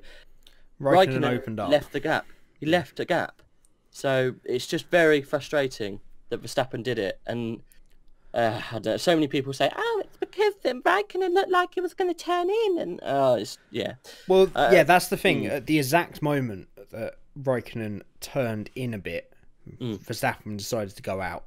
Or vice versa, sorry. If he'd waited a millisecond more, he would have seen that Raikkonen was opening the door back up. But It's one of those things in that split second. It's very difficult for a driver to judge. Sainz just doing an amazing job, and literally an amazing job. I think this was the first time in this car for Sainz. I think you're right. Yeah. Yeah. 7th in a car to smash your teammate. I know he had an issue, but 7th. Well, yeah, he didn't finish, so it wasn't much of a but still battle. 7th. You know, But it was within that near that top lot. That's incredible. Yeah. Even if the car is quicker than the car you've been in before, it's still a completely different car. Oh yeah. So, amazing. Drive of the day, I think, for me. But anyway, very nice is 7. No, not even that. 6. I give it 6. Yeah, I think there was a bit. To be fair though, I gave Japan. Probably for consistency, I've got to give it a 5. Just give it whatever you want and move the. I'm worried about the consistency of this program. That has gone on for Jamie, don't worry about the content. Fucking hours. They don't know. Some people do. The content is shit. It's been shit for ages. Okay, so of course Mexico was the race that we saw Lewis Hamilton finally crowned as world champion, 4-time world champion. It was. I forgot. You forgot what? That he was world champion, or that it was 4 times, or? No, I forgot that this is where he won. Yep, we've literally just watched the highlights of it. What the fuck? Do you not get that far in the video then, obviously? No, I stopped. I mean, we don't need to cover this too in depth because, of course, we've just done our podcasts on this. This is where we started our first one. Verstappen, great win again. Really showing Red Bull's return to form. Pretty interesting incident between Vettel and Hamilton that I think we both agreed was out of Vettel's control. It was just understeer from losing that little bit of front wing, really. Yeah. And that's some of the best racing that we've had all season. Hamilton and Alonso, yeah. Some cracking stuff. Great little fights, and it was great to see those two coming back through the field again. They're always good races, those ones. So, yeah, good race, and yeah. How many very nices? I'd give it a 6. 6? Yeah, 7 for me. No, 6 for me. 6. Yeah, 6. 6. Moving on. On to Brazil. Moving on. So, Brazil, nothing really happened. And Vettel won. Vettel won. Shush. Brazil, nothing happened. Vettel won. Brazil, nothing happened. Vettel won. There was some good crashing in the middle with, I think it was Grosjean, or it might have been Magnussen at the beginning. There was a good tussle. It was Grosjean and Ocon, I think. Grosjean, I think we talked about in this podcast. Grosjean just really nothing he could do. He went into the corner a bit quickly. And unfortunately, he was penalised for it, which I think was unfair. But it was Ocon's first retirement since coming into Formula 1, which was incredible as well. Hamilton pretty much gave up after that because he already won the championship. Doesn't matter. He wants to insult Twitter. And then that's pretty much what happened. Bottas coming slowly back into form, filling the shoes because Hamilton doesn't give two anythings. Yeah, it was a very average race. Red Bull not showing the kind of form they'd shown the last few races, which is what had made it interesting, really, because that was the story of the whole season. Vettel, Ferrari and Mercedes, one of them was generally always on top. And the last few races, Red Bull coming into the mix made it a lot more of a closer battle up front, I think. More interesting, but not today, or not many months ago. Anyway, I honestly don't think we have to watch Abu Dhabi. I don't think we have to watch Abu Dhabi. Oh, Brazil, 5. 5, easy. 5. Yeah. Abu Dhabi, I'd give it 3. I'm not even going to comment on it. It was the last podcast. If you want to know about that, go back there. It was a terrible race. It was bad. Nothing really happened. Look, someone won. I'm drawing the line of watching highlights even about Abu Dhabi. It was that bad, and something needs to change on that track.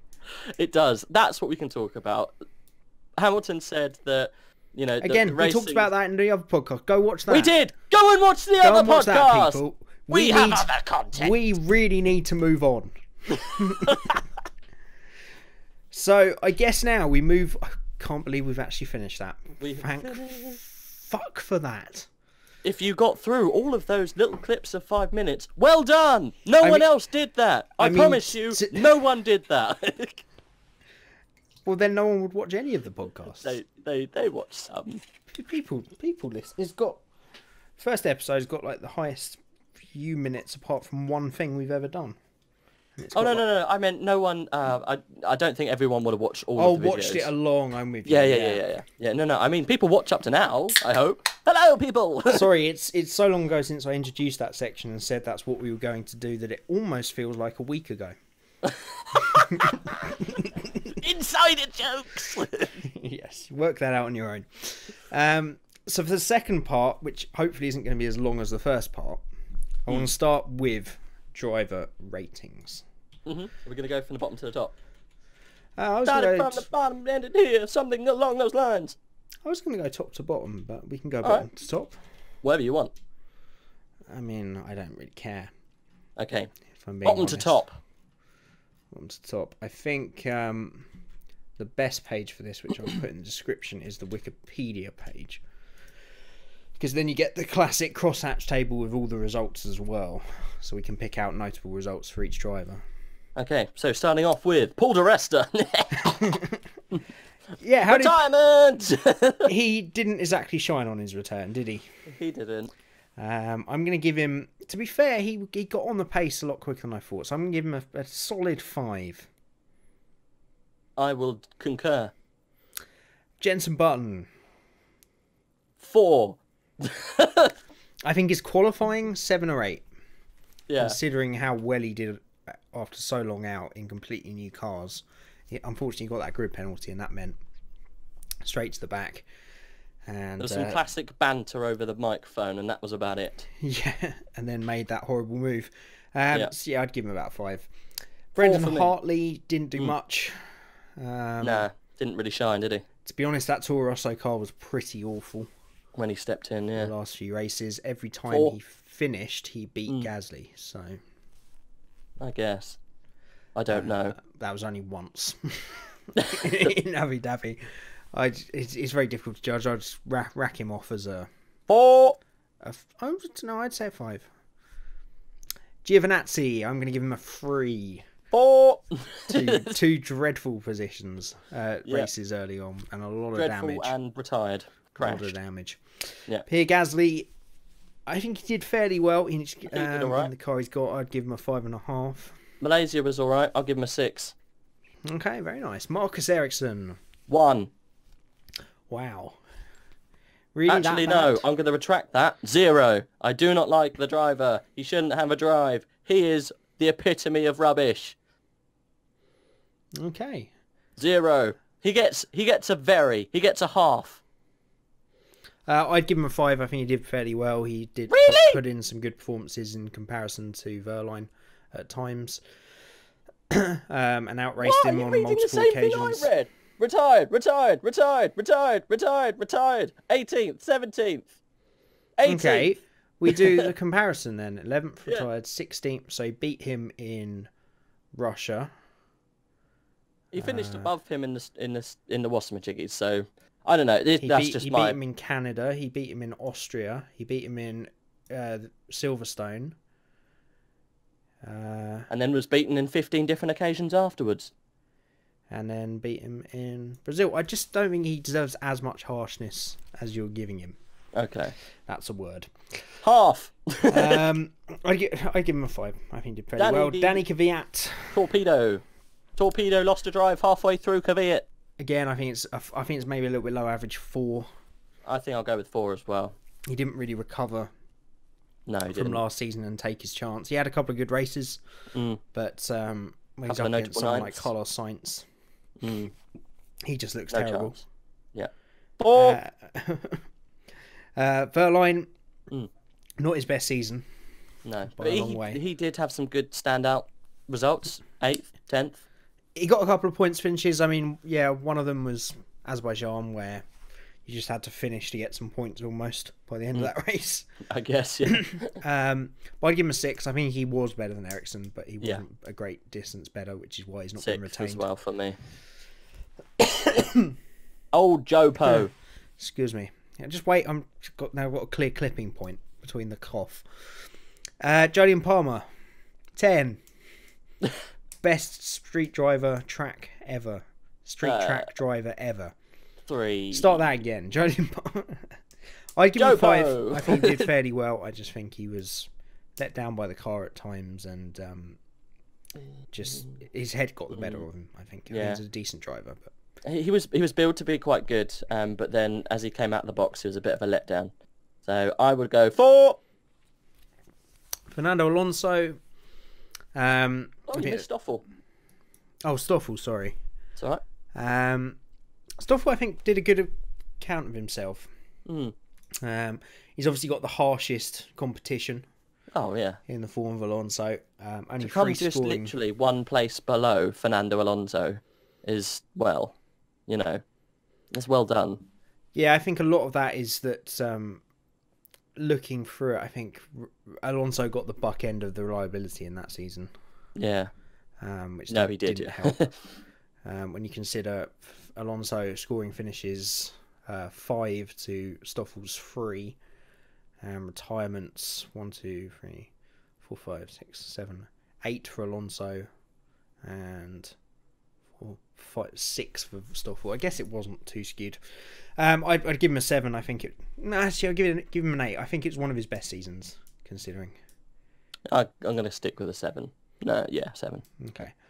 Suck my balls, man. You missed Nando. we just did Nando. Oh, sorry. I was talking about Stoff. Oh, maybe. Yeah, sorry. Stoff 6, and I'll give Alonso an 8. Yeah, I could 7 for Stoff, 8 for Alonso for me. Then on to suck my balls. K-Mag. It's quite a way off Grosjean, considering this is going to be difficult because I know I've got a lot of recent subscribers because of K-Mag. I don't rate him very highly. I just don't think he's strong enough to stay in Formula 1. I think Grosjean barely is, and I think he's the better driver. Yeah, agreed. I'd say a 6 for K-Mag. He just doesn't have respect for other drivers, and that worries me when you're driving a 210 mile an hour car. So on that basis, I'm going to give him a 4. I'm sorry. Yeah, I think he struggles with consistency on the same basis. Yeah. Roman Grosjean, do not like the guy either, to be quite honest. I think he had a pretty good season, though. Well, yeah, maybe, possibly. His brakes worked now. Oh, no, you're still complaining all season long about those. Look, you can't let personal shit get in the way, so you never do that. I'm never biased towards any kind of personal opinion. Exactly. I say probably a 6. He did okay. I'd give him a 7. I think it was a strong season for him. Considering that car was, I think that car was only worsened by the Sauber. I think McLaren had a better car than them this year. He's just so whiny. He just needs to tone down and get on with the job, and he will appeal to so many more fans. He does. I just feel he needs to change his approach. Well, I feel during this season he's accepted now that this is the best driver he's going to get. Well, the whole reason he's sitting in this car is because he wants the red one. Yeah, but he's already said in an interview that he knows he's not going to get it now. That chance is way gone, I'm afraid. I think he's starting to accept that, and the sooner he does, the sooner he's got a chance of pushing that team forward. Because obviously they're both there for next year now, aren't they? So. Lance He's in Stroll, the best place he could be, I guess. It's a new team. It's got its own journey, hasn't it? It's at a point where they can improve or go backwards. So I guess he's in the best place he could be. Sorry, moving on. Yeah, no, absolutely. I agree with that. Lance Stroll, most improved driver, for sure. Yep, definitely. But still showed some weaknesses towards the end of the year, and despite those points tally, you'll see there's 3 points short of Massa. I think Massa's still completely outclassed him. Oh, yeah, hands down. But for a rookie in really an intermediate kind of middle team car, to get 40 points is really, really good. Really good. And to come away with the podium, it's not talent. It's just the right place at the right time. But he's a good driver.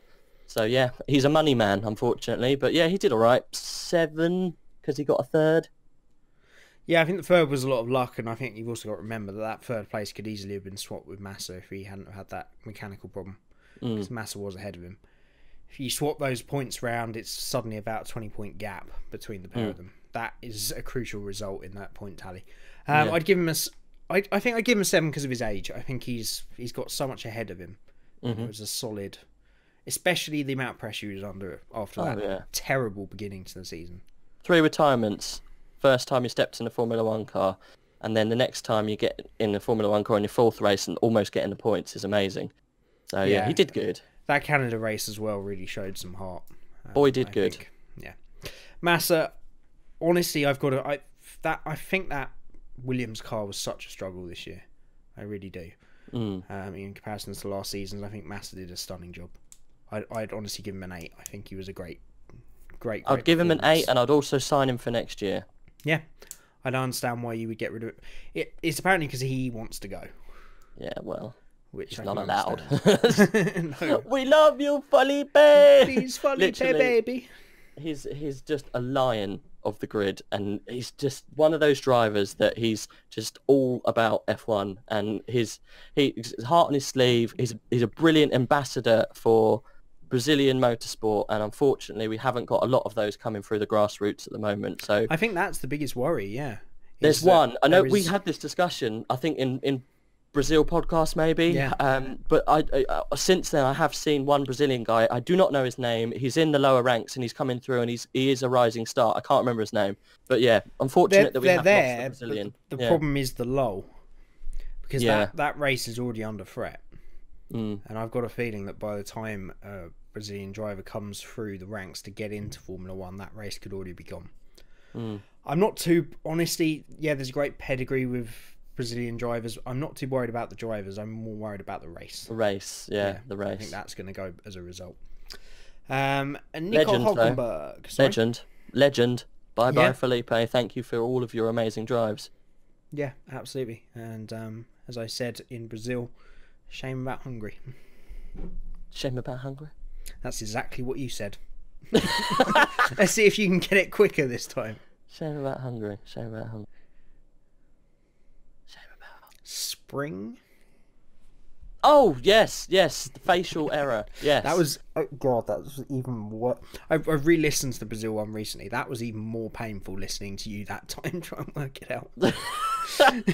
Yeah, no, I remember. Yeah.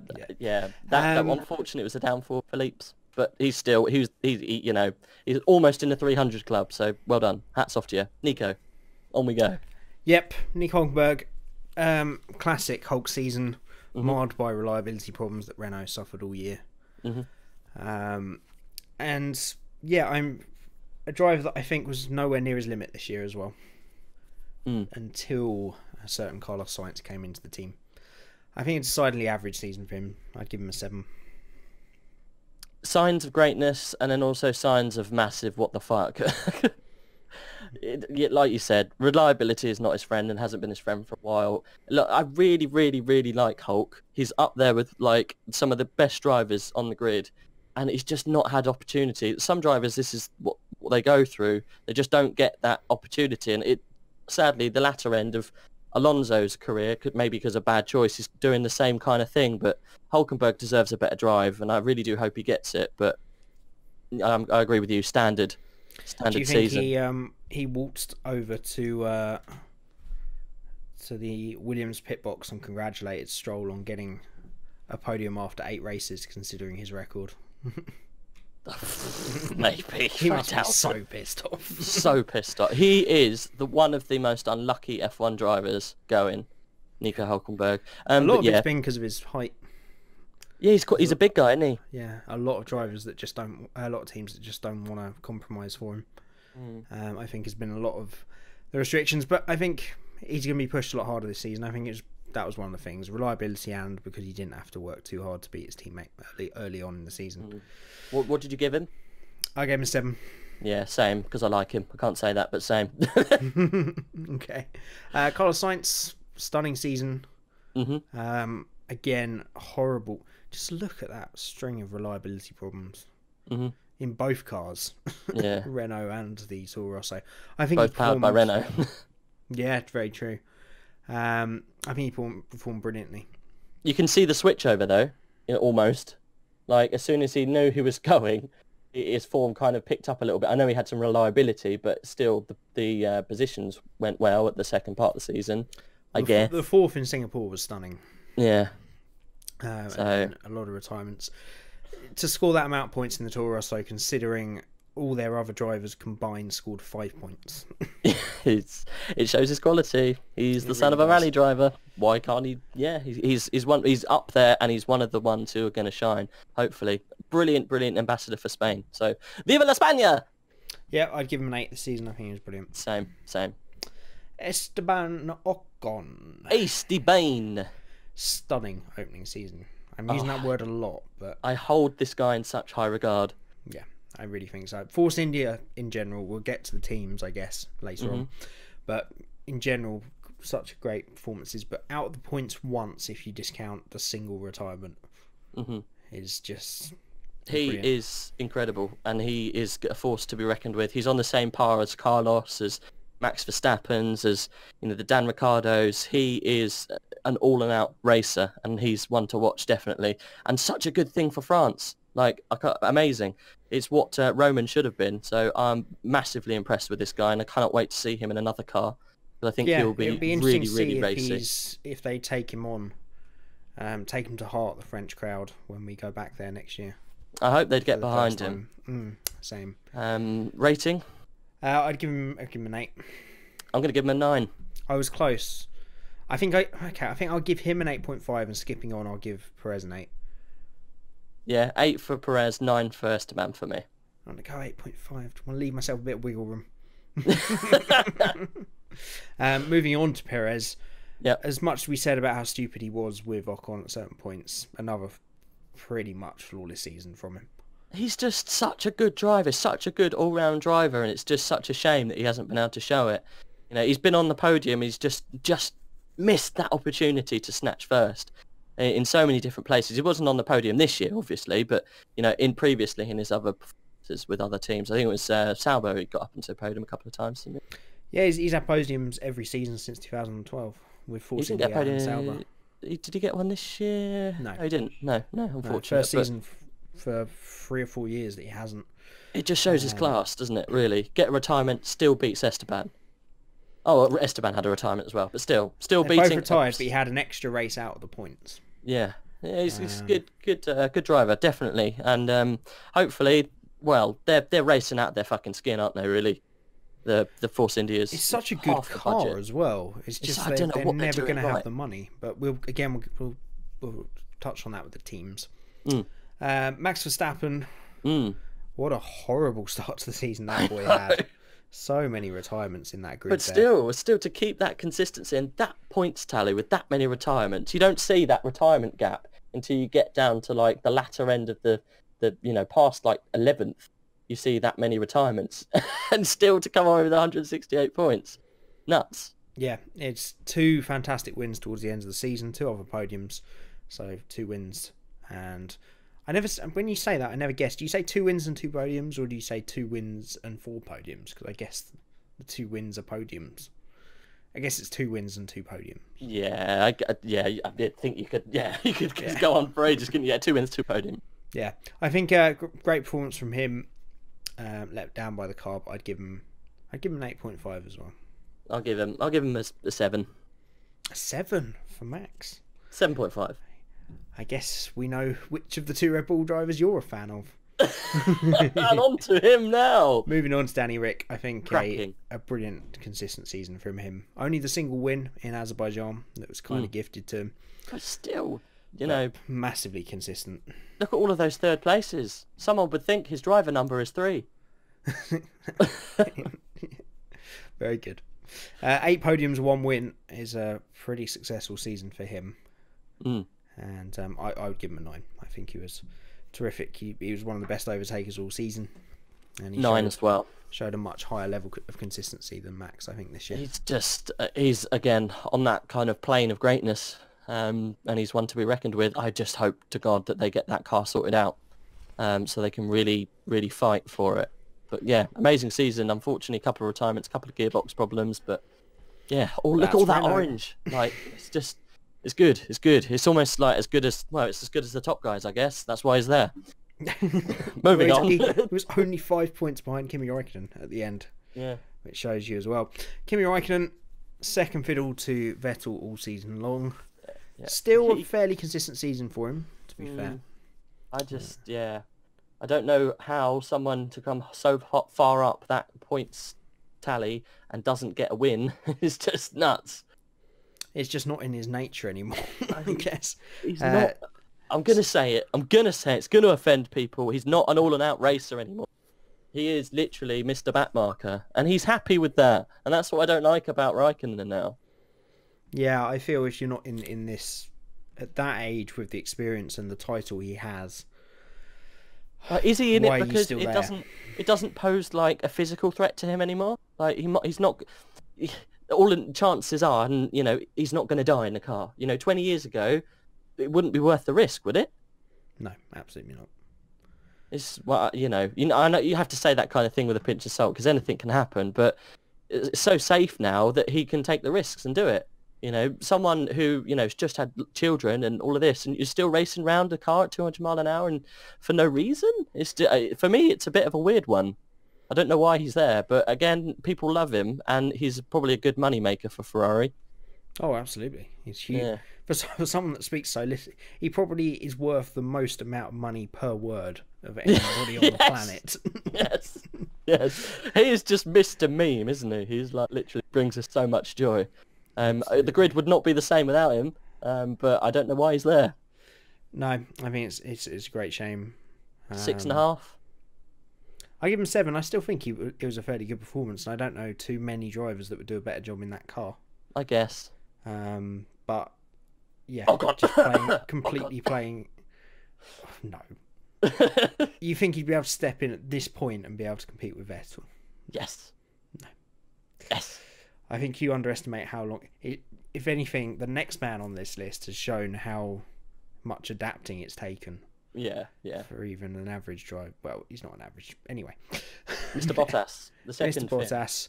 I think, considering that car has apparently been completely switched to Hamilton's driving style in the later half of the season, he's done a fantastic job. He has, yeah. He's definitely. He's taken 3 wins. First win, Abe. You know, first ever win in this season. What more can you say? You know, he's proved his worth in the car.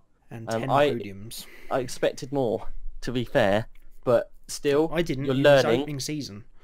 But he's not a rookie anymore. No, but he's... What do you want? He's less than 50 points... less than 50 points off. I wanted, like, Carlos Sainz jump in the car, bang, straight away. I know, fair enough, he got good wins, but there's a little bit of... there was some little flashes of what the hell are you doing, you know, when he span it in China, and... Yeah, weird. But no, he did well, didn't he, I guess? I guess you can't really ask more than that. 305 points. Yeah, because Lewis never made any of those mistakes early in his career, did he? Lewis did do some certain things in China as well. That's his 3rd season? 3rd season? 3rd or 4th? Season. Yeah, maybe. I don't know. Maybe 4th. In Lewis's 4th season, he was crashing everybody off the track. But Lewis's 2nd season, he was world champion. Well, tomato. How many are you going to give him? I'd give him a strong 8.5. I think. I will give him a 7. So harsh, I think. I can't underestimate this enough. That car was apparently completely switched to Lewis's driving style in the second half of the season, and Bottas 7.5 found it almost undrivable. No, it's for the audience, not you. Yeah. I'm not talking to you. Christ, why would I do that? Why are you here? Yeah, the only reason I'm tolerating you is for the audience. So on to the big 2 then. Sebastian Vettel. So nearly a 10. Oh, just class. Singapore, I think. I still put the blame at his shoulders for Singapore, and Azerbaijan was absolute madness. A no-no, a big no-no, and So I think it knocks him down to a 9 for me. Yeah, I think I agree on the 9. But Azerbaijan should just not have happened whatsoever. Never do you use your car as a weapon. No, that's a no-no in my book. And it showed a bit of immaturity. And it's that red mist, isn't it? The Vettel mist. Some people say that he tries a lot to get away from him, doesn't he? It's come over him a couple of times, the whole Vettel mist, Multi-21 and all that. But yeah, Yeah, 9. Actually, I'm gonna upgrade him to a 9.5. 9 for me. Unfortunately, the beginning of the end was Singapore, and I think you're right, resting quite a bit of blame on him for that. I guess if he didn't squeeze, nothing would have happened, would it? Really? No, and he had no reason to. He was leading the championship. Hamilton was miles back. Yeah.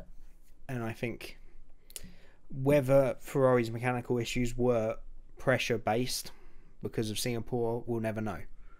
But I think he just put so much stress on that team because of that result. And it was completely unnecessary. Azerbaijan he would have won that race if he hadn't have done that.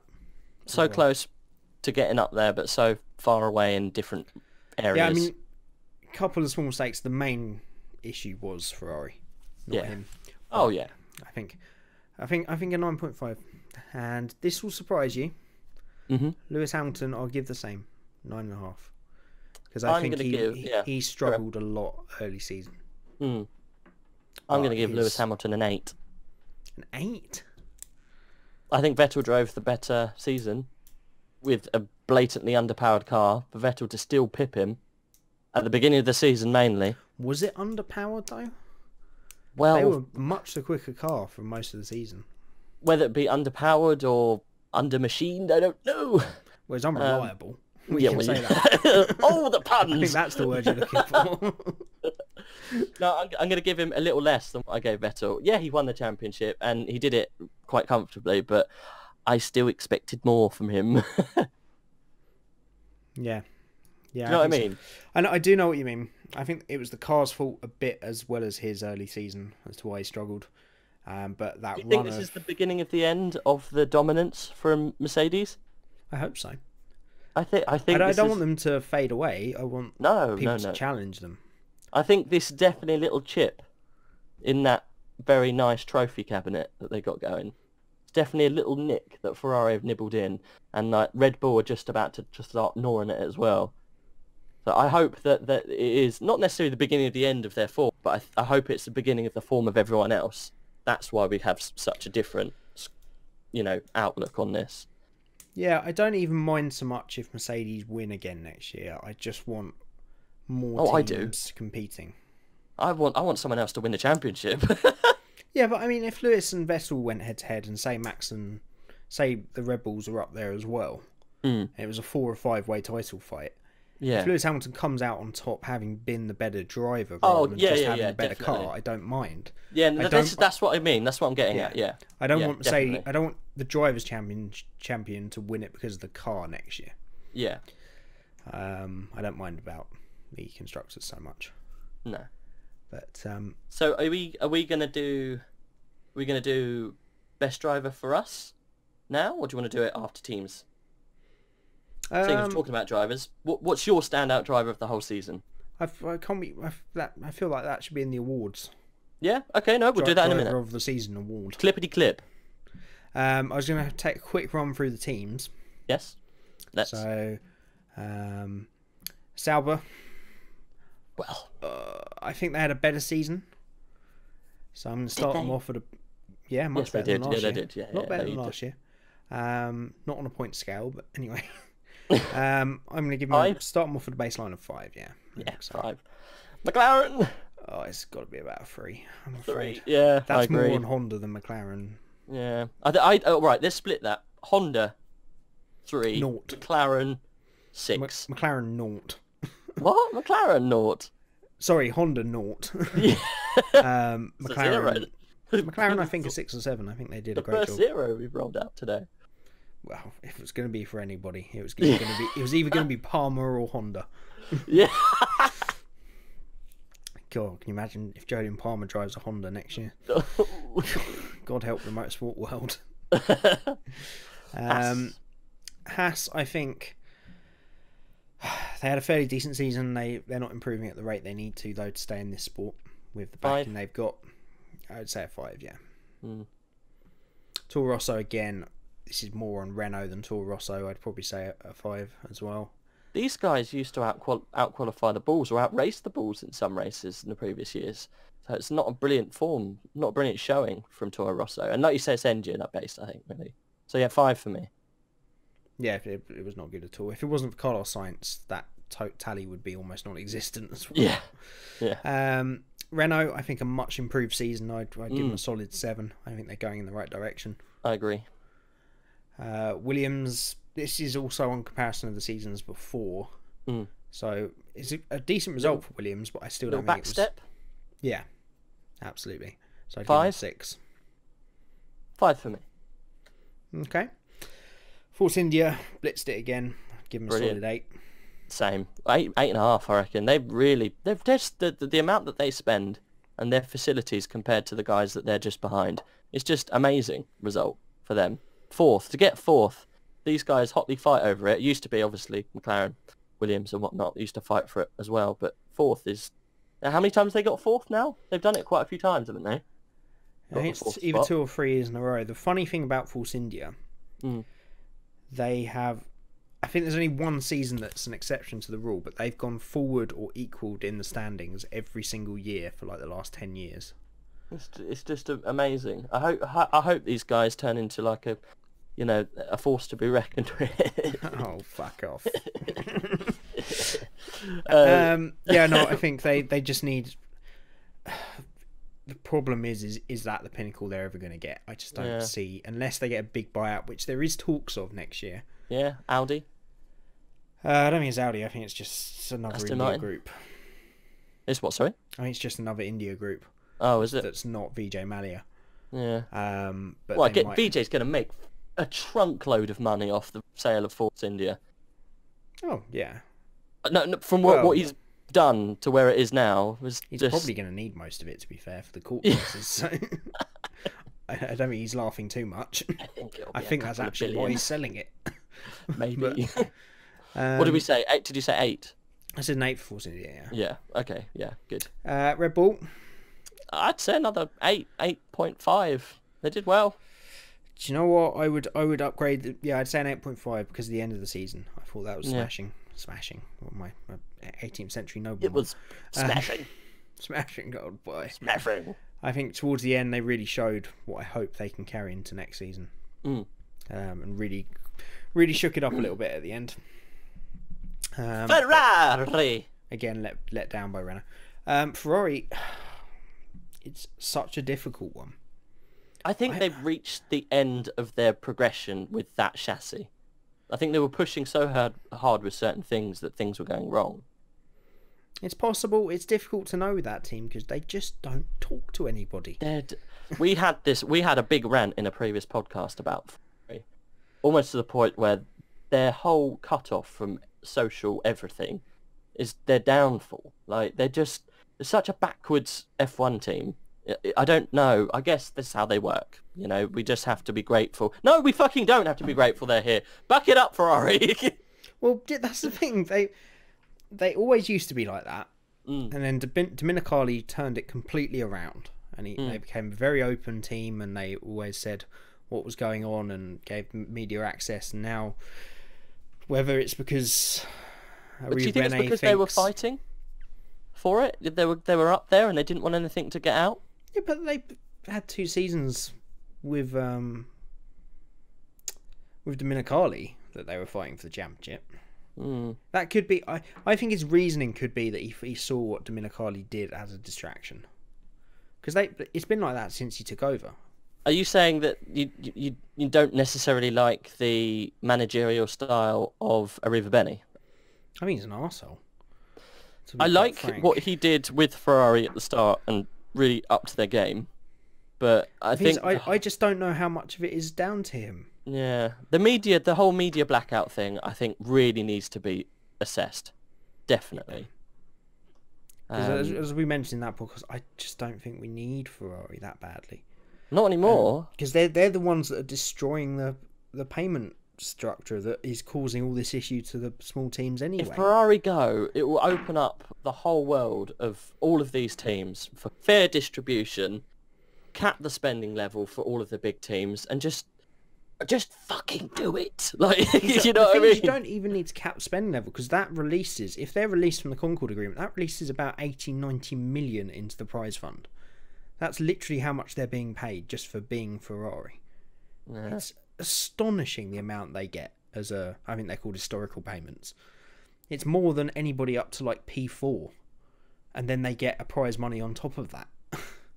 It's a joke. It's an absolute joke. But that's another issue. This is just rating the team. Mercedes, I'd give a 9. They were far from perfect this year. Did we give Ferrari a rating? Sorry. Probably not. 7. I give. Could have done better. I give them an 8 because I think the car moved forward a lot this year. It was just their mechanical issues towards the end that really let them down. I give Mercedes a 9. They were, as a team, they were the best unit on the grid again. Oh yeah. Not necessarily the quickest car throughout, but no. They're just such a well-oiled machine at this point. It's just brutal German efficiency, even though it's English. Bam bam bam bam bam bam diddle diddle diddle diddle diddle bam bam bam bam bam bam F1 Podcast Awards. That's right, ladies and gentlemen. That music can only mean one thing. We've lost our minds. Yep, it's the Formula One, the inaugural Formula Fun podcast Awards 2017 Formula One Awards show. Award. What a name! Write that on a t-shirt. So, look, we've been going for hours now. Okay, give me a little break. I'm trying to keep it together. We will start off then with the best overtake of the year. So many. Do you want to do this on count of 3 just to see if we yes, go on. If we get the same one. Okay, so we go 1, 2, 3, go. Yeah. All right. 1. I'll let you count down. 2, 3. Ricardo Singapore. Raikkonen. Oh. Which one at Singapore? I mean, no, I got it wrong. Clippity clip. Were you doing Crash? No, I just got it wrong. Do you want to start? No, we'll discuss it. That was brilliant. There's no Singapore. Singapore was. I thought maybe you meant Magnussen and Massa. No. Dan Ricciardo, Azerbaijan. Azerbaijan, what, the double overtake in turn 1? Triple overtake. Yeah. You see, I was debating between those two. I'm going with Monza. We don't have to agree. Yeah. There are own separate awards. You get the Rage Award and the J Award. Yeah. I think Monza, because of the car it was on.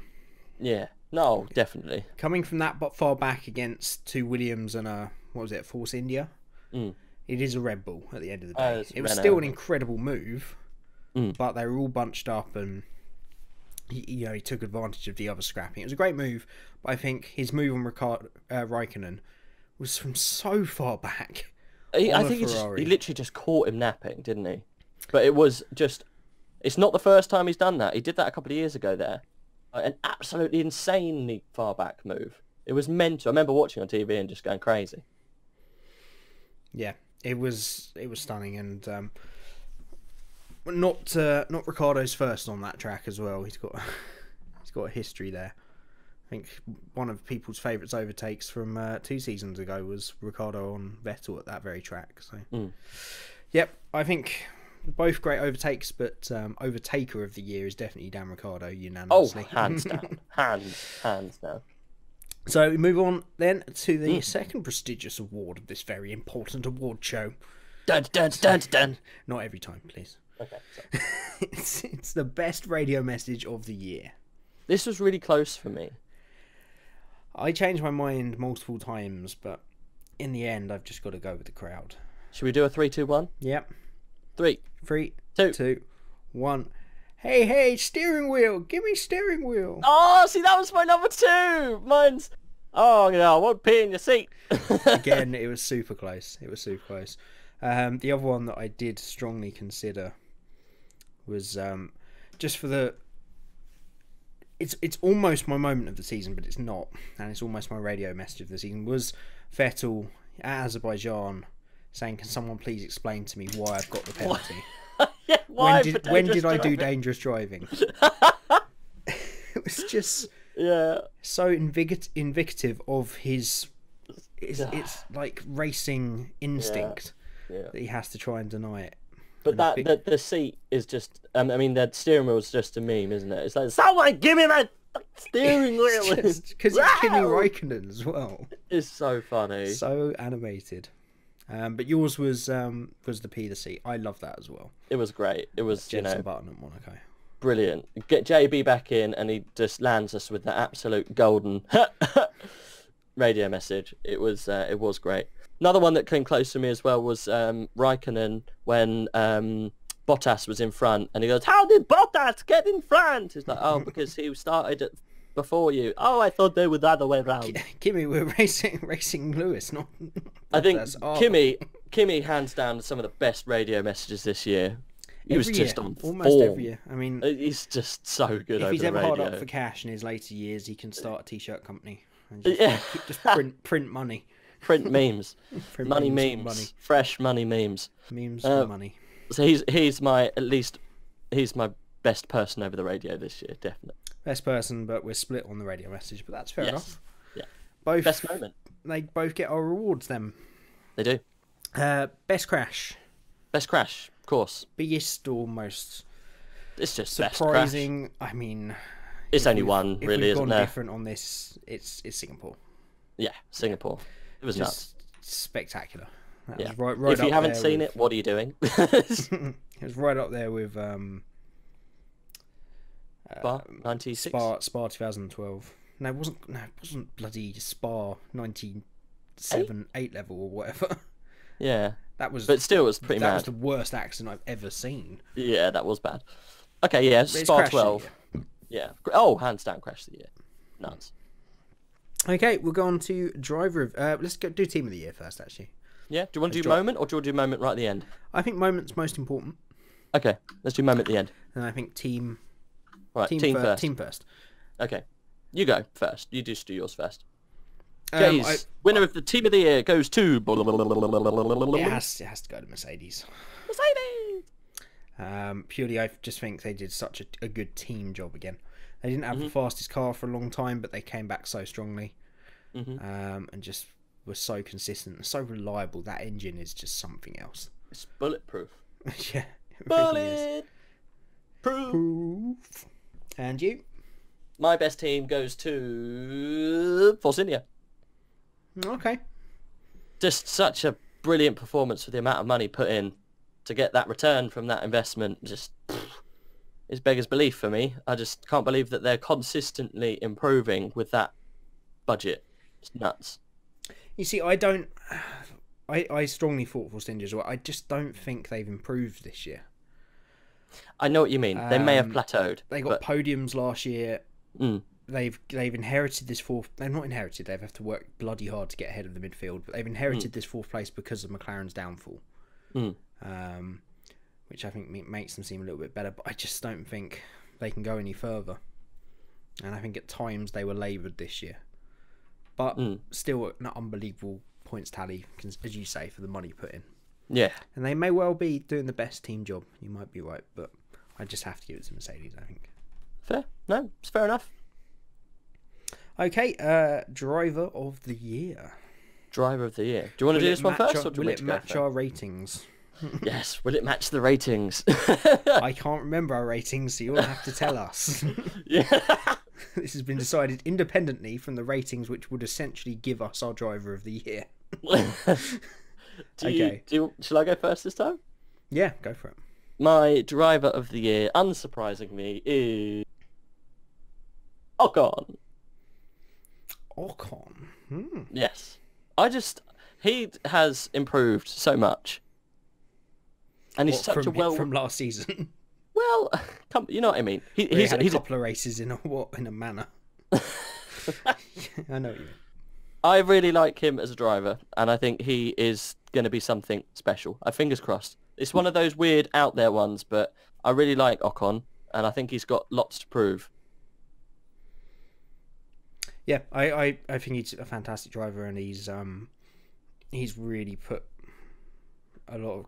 He's shown what young drivers can come in and do immediately if they give him the tools, and I think the only thing that held me back from giving him my driver of the year is purely that he was still short of Perez. And I think that shows that he's got a little bit of work to do. Yeah. And this is the best driver on the grid, Rage. Yeah, that's my best driver on the grid. Yep, that's who your award goes to. It's in the post, Esteban. Yeah, it's a empty bottle of Perlenbacher. Yeah, I know it's a bit of a weird one, but no, it's not. It's, this is what these awards are about. Yes, definitely. For all those Magnussen fans, fuck you. God, yeah, definitely not driver of the year. I struggle to get into my top 10, I'm afraid. I'm sorry. And moment of the year. Oh, you're not gonna do yours? Yeah. Oh, what? Your driver of the year? Oh, I haven't done it. No. Mine's Daniel Ricciardo. I think he was so brilliantly so consistent this year. Yeah. And I think he maybe didn't hit the heights that he did last year, but he's shown that consistency that you would need to win a world championship, and I think he's completely ready now. Mm-hmm. I would have a question mark over Max. To be honest, it was between the two Red Bull drivers for me. I think Vettel made too many red missed mistakes. I think Hamilton wasn't driving at his best all the time. No. And I think both those Red Bull drivers were just flat out at all times, but I just think the consistency of Ricciardo, even if you get rid of the retirements for either side, I still think his consistency makes him my driver of the year by all means. Good choice. Thank you. He was my second choice. Ocon wasn't mine. Did you not rate him? No, I think he's brilliant. Go back to the ratings. I gave him like an 8 or something. Yeah. I just don't think he was stand up driver of the year for you. The same thing with Force India. I just think they're in that horrible no man's land. Yeah. Oh, yeah, They've definitely. got a lot better than the rest of the midfield, but they're still not pushing the front teams, and that just means that they're not facing any competitions for that 7th and 8th place. Their biggest competition for bringing home points and bringing home 7th and 8th this year was themselves. Mm-hmm. If they did nothing wrong, then they would finish 7th and 8th and would have taken that 4th place. So, unless they got direct competition, I think it's difficult to say that they were the best. But I completely respect your decisions and completely disagree with them. This is what it's all about. Yeah, absolutely. Real talking. Yeah, we're not going to decide an out-and-out winner because we'd never agree. So no. Well, to be fair, mate, I almost said Dan Ricciardo. There you go. He's an aggregate winner then. No. Yeah, I reckon so. To be fair. And the final award then, because we really must wrap this up. Best moment. Moment of the year. Yeah. So this is the moment that you think you will remember 2017 for. Yep. Mine's a little obscure compared to the rest of them. Okay. So mine is Stroll and Vettel in Malaysia. Yeah. Yeah. I've never seen anything like that. It was nuts. It's just the fact that it happened on the outlap and just out of nowhere, and just the panic that arose about it. The weird thing with Vettel putting the steering wheel in Verline's car. Mm. Oh, that was weird, wasn't it? Yeah, like I had no idea why, and I would just remember that. It was close between that and the obvious of Singapore. I just think that's such a bizarre thing. I will remember that for a long time. It was a very, very weird thing to happen. Right in the mid. The weird thing is that was right before Ferrari went mad as well. Did it have some kind of effect? Who knows? It's just such an odd fucking incident. Like, just so random. I think it was just, it was a boiling pot of two people not paying attention. Just weird. I was so surprised that I saw it. I was like, what the... I don't think anybody had any idea what... A lot of the commentators thought Vettel was still racing. And your moment of the... Rage's moment of the year. Rage's moment of the year was... Oh, goodness. Have I got it here? Oh, yeah. Vettel Azerbaijan. Yeah, it was close between those two. It was iconic in the title battle, wasn't it? It's just... You just can't do that. You just can't do that in this day and age. You just can't do that. But it was the talking point, for me at least, it was the talking point of the whole year. Just that incident. I think Lewis he loved that high ground. Like, do you know what I mean? Afterwards, just like what he said, you're ambassador for children and whatnot. Like, Lewis just played to that fiddle, perfectly. Yeah, there was that one line that doesn't count as a radio message, but was in the same category as being one of the most memorable things of the year is Vettel just drove into me. When he said well, that as well. No, when he said if he wants to do that kind of thing, then he should do it like a man out of the car or something. I was like, yeah, that's what I mean. That's the way he played to the fiddle. Yeah, like bit weird. But yeah, that's my whatchamacallit? That's my moment of the year, 2017. I would agree. How do you rate this year? We're going to give a rating of this year in Very Nices.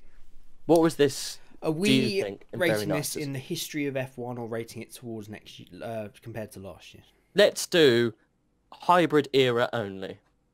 Hybrid era only? Because I think you can only 10. judge on eras. If we're doing it in the hybrid era, 10. Yeah? Best 10. season by a mile. Yeah. Yeah. Well, I'm going to go reserve 9 because I think it was the best season, but I think there's more to come. Oh, agreed. But you said in comparison to the era. Yeah, well, the era's still got time. No, the era that's coming has not come. And therefore cannot be included in the era. No,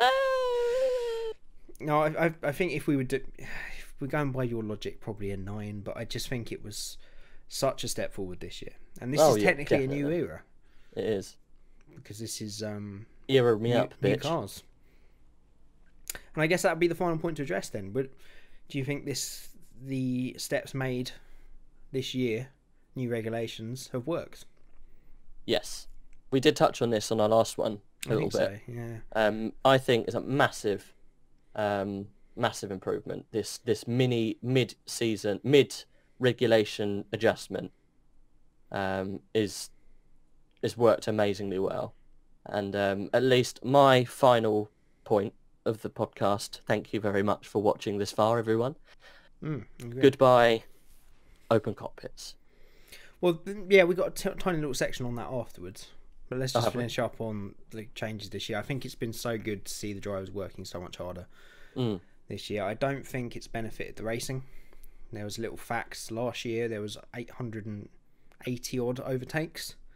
This year there was 440-ish. So it's vastly reduced the amount of overtakes. I think that's the drawback of it, but I prefer to see the drivers being able to push harder. Rather than it being just working artificial. hard, aren't they? Yeah, absolutely. That was all. Again, that could have been a moment of the year. There was many times Hamilton on the radio, just completely out of breath. Never heard that before. And they just had to work so much harder this year. So I think it's a positive step forward, and I hope it continues next year. Yes. So yeah, we'll wrap up the podcast and just have a little look forward to next year. Obviously, we'll do this more seriously when we do a podcast around testing time, I would have thought, next year. Yeah, big change next year will be halos. You dreading it or going to embrace it? I'm never going to embrace that. I just think it's such a badly informed decision. It's a badly informed decision based on the best of intentions, in my opinion. Yeah, I can see both sides of it. I'm completely I think it's something that we'll get used to so quickly it won't matter. If the racing is as good as we blown hope out proportion, isn't it?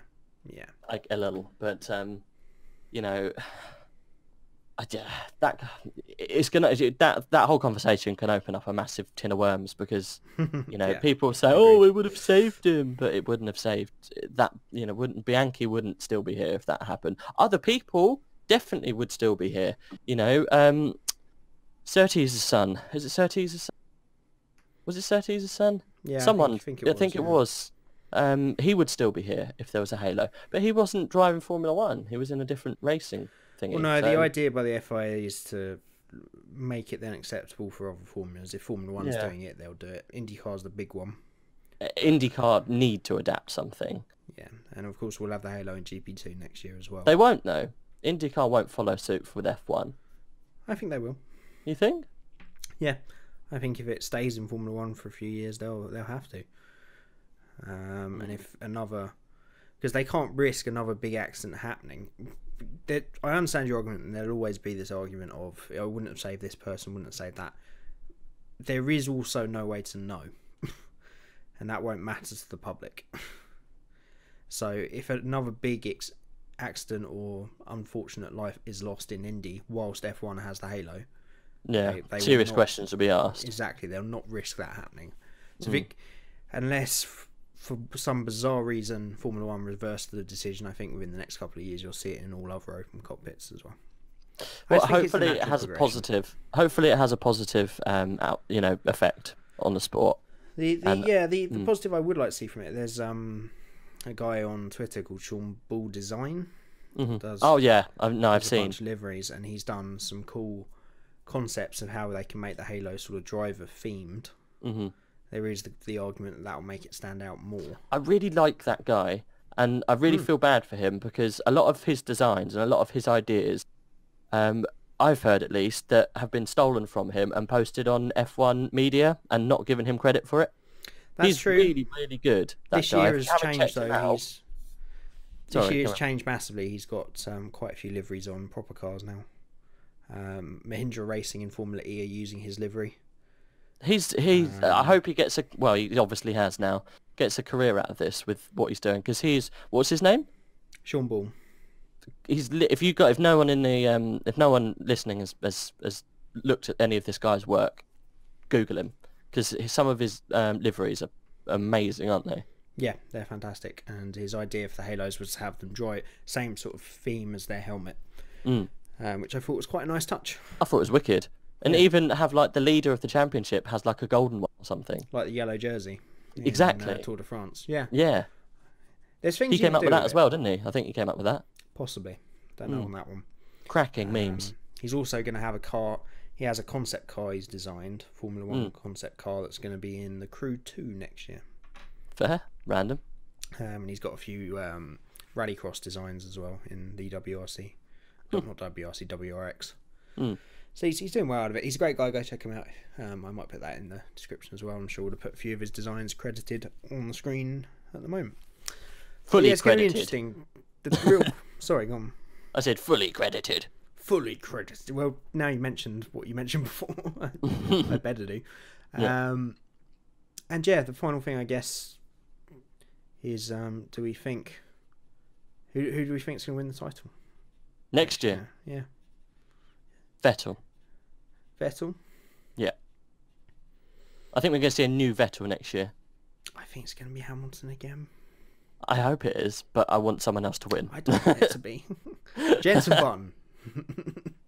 I guess... making a shock return with a reformed Brawn. I guess the other tiny talking point, which someone pointed out we couldn't talk about after the last podcast because it happened literally just after we recorded it. Yeah. Alfa Romeo. Weird. Very weird. Sauber, Alfa Romeo now, isn't it? Something like that. It's Alfa Romeo, Sauber, one of the way around. It's Sauber Romeo. Alfa Romeo car. It's basically a Ferrari Junior team now. Alfa. Sauber. Alfa. One of the two. Alfa Romeo and Sauber. Romeo. Espresso Swiss Express. Anyway. It'll be interesting. It's nice to see a big manufacturer, even if it is just to be a Ferrari junior team. It's a Ferrari junior team. They've got so many fingers in so many baskets at the moment. I'm kind of really annoyed with them, to be fair. No, I just think it's a nice step for Sauber to keep them in. Oh yeah, definitely. Yeah. And you just got to look back to their partnership with BMW before to how successful they can be through that. So I think the only last thing we have to do is to thank everybody for watching at least half of the 2017 podcasts. Yeah, absolutely. Thank you very much, guys. It's we've enjoyed this. It's been done at a weird time, obviously starting at the Mexican Grand Prix, and I'm hoping we can do a much more comprehensive coverage next year. Next year, I do also want to get them on places like SoundCloud and iTunes from the beginning of the season. Yeah, and see how it goes. But I appreciate all you guys. Do let us know. You know your award winners from this year in the categories we did, and any views on anything we've spoken about in the podcast. I've had so much fun doing this podcast. It's so funny at times. It's nice to have just at the very least have an outlet to talk about it. Or definitely. Have an excuse to spend 3 or 4 hours just talking about. It's been great. It has. Absolutely. So, yeah, we'll be back in the new year, probably sometime around testing at the end of January, beginning of February. And indeed. As always. Sneak peeks, Formula Fun podcasts. We'll see you there. Sneak peek. Rage's insider news. I've had a squirrel come in from Jerez this morning. He's telling me this and that.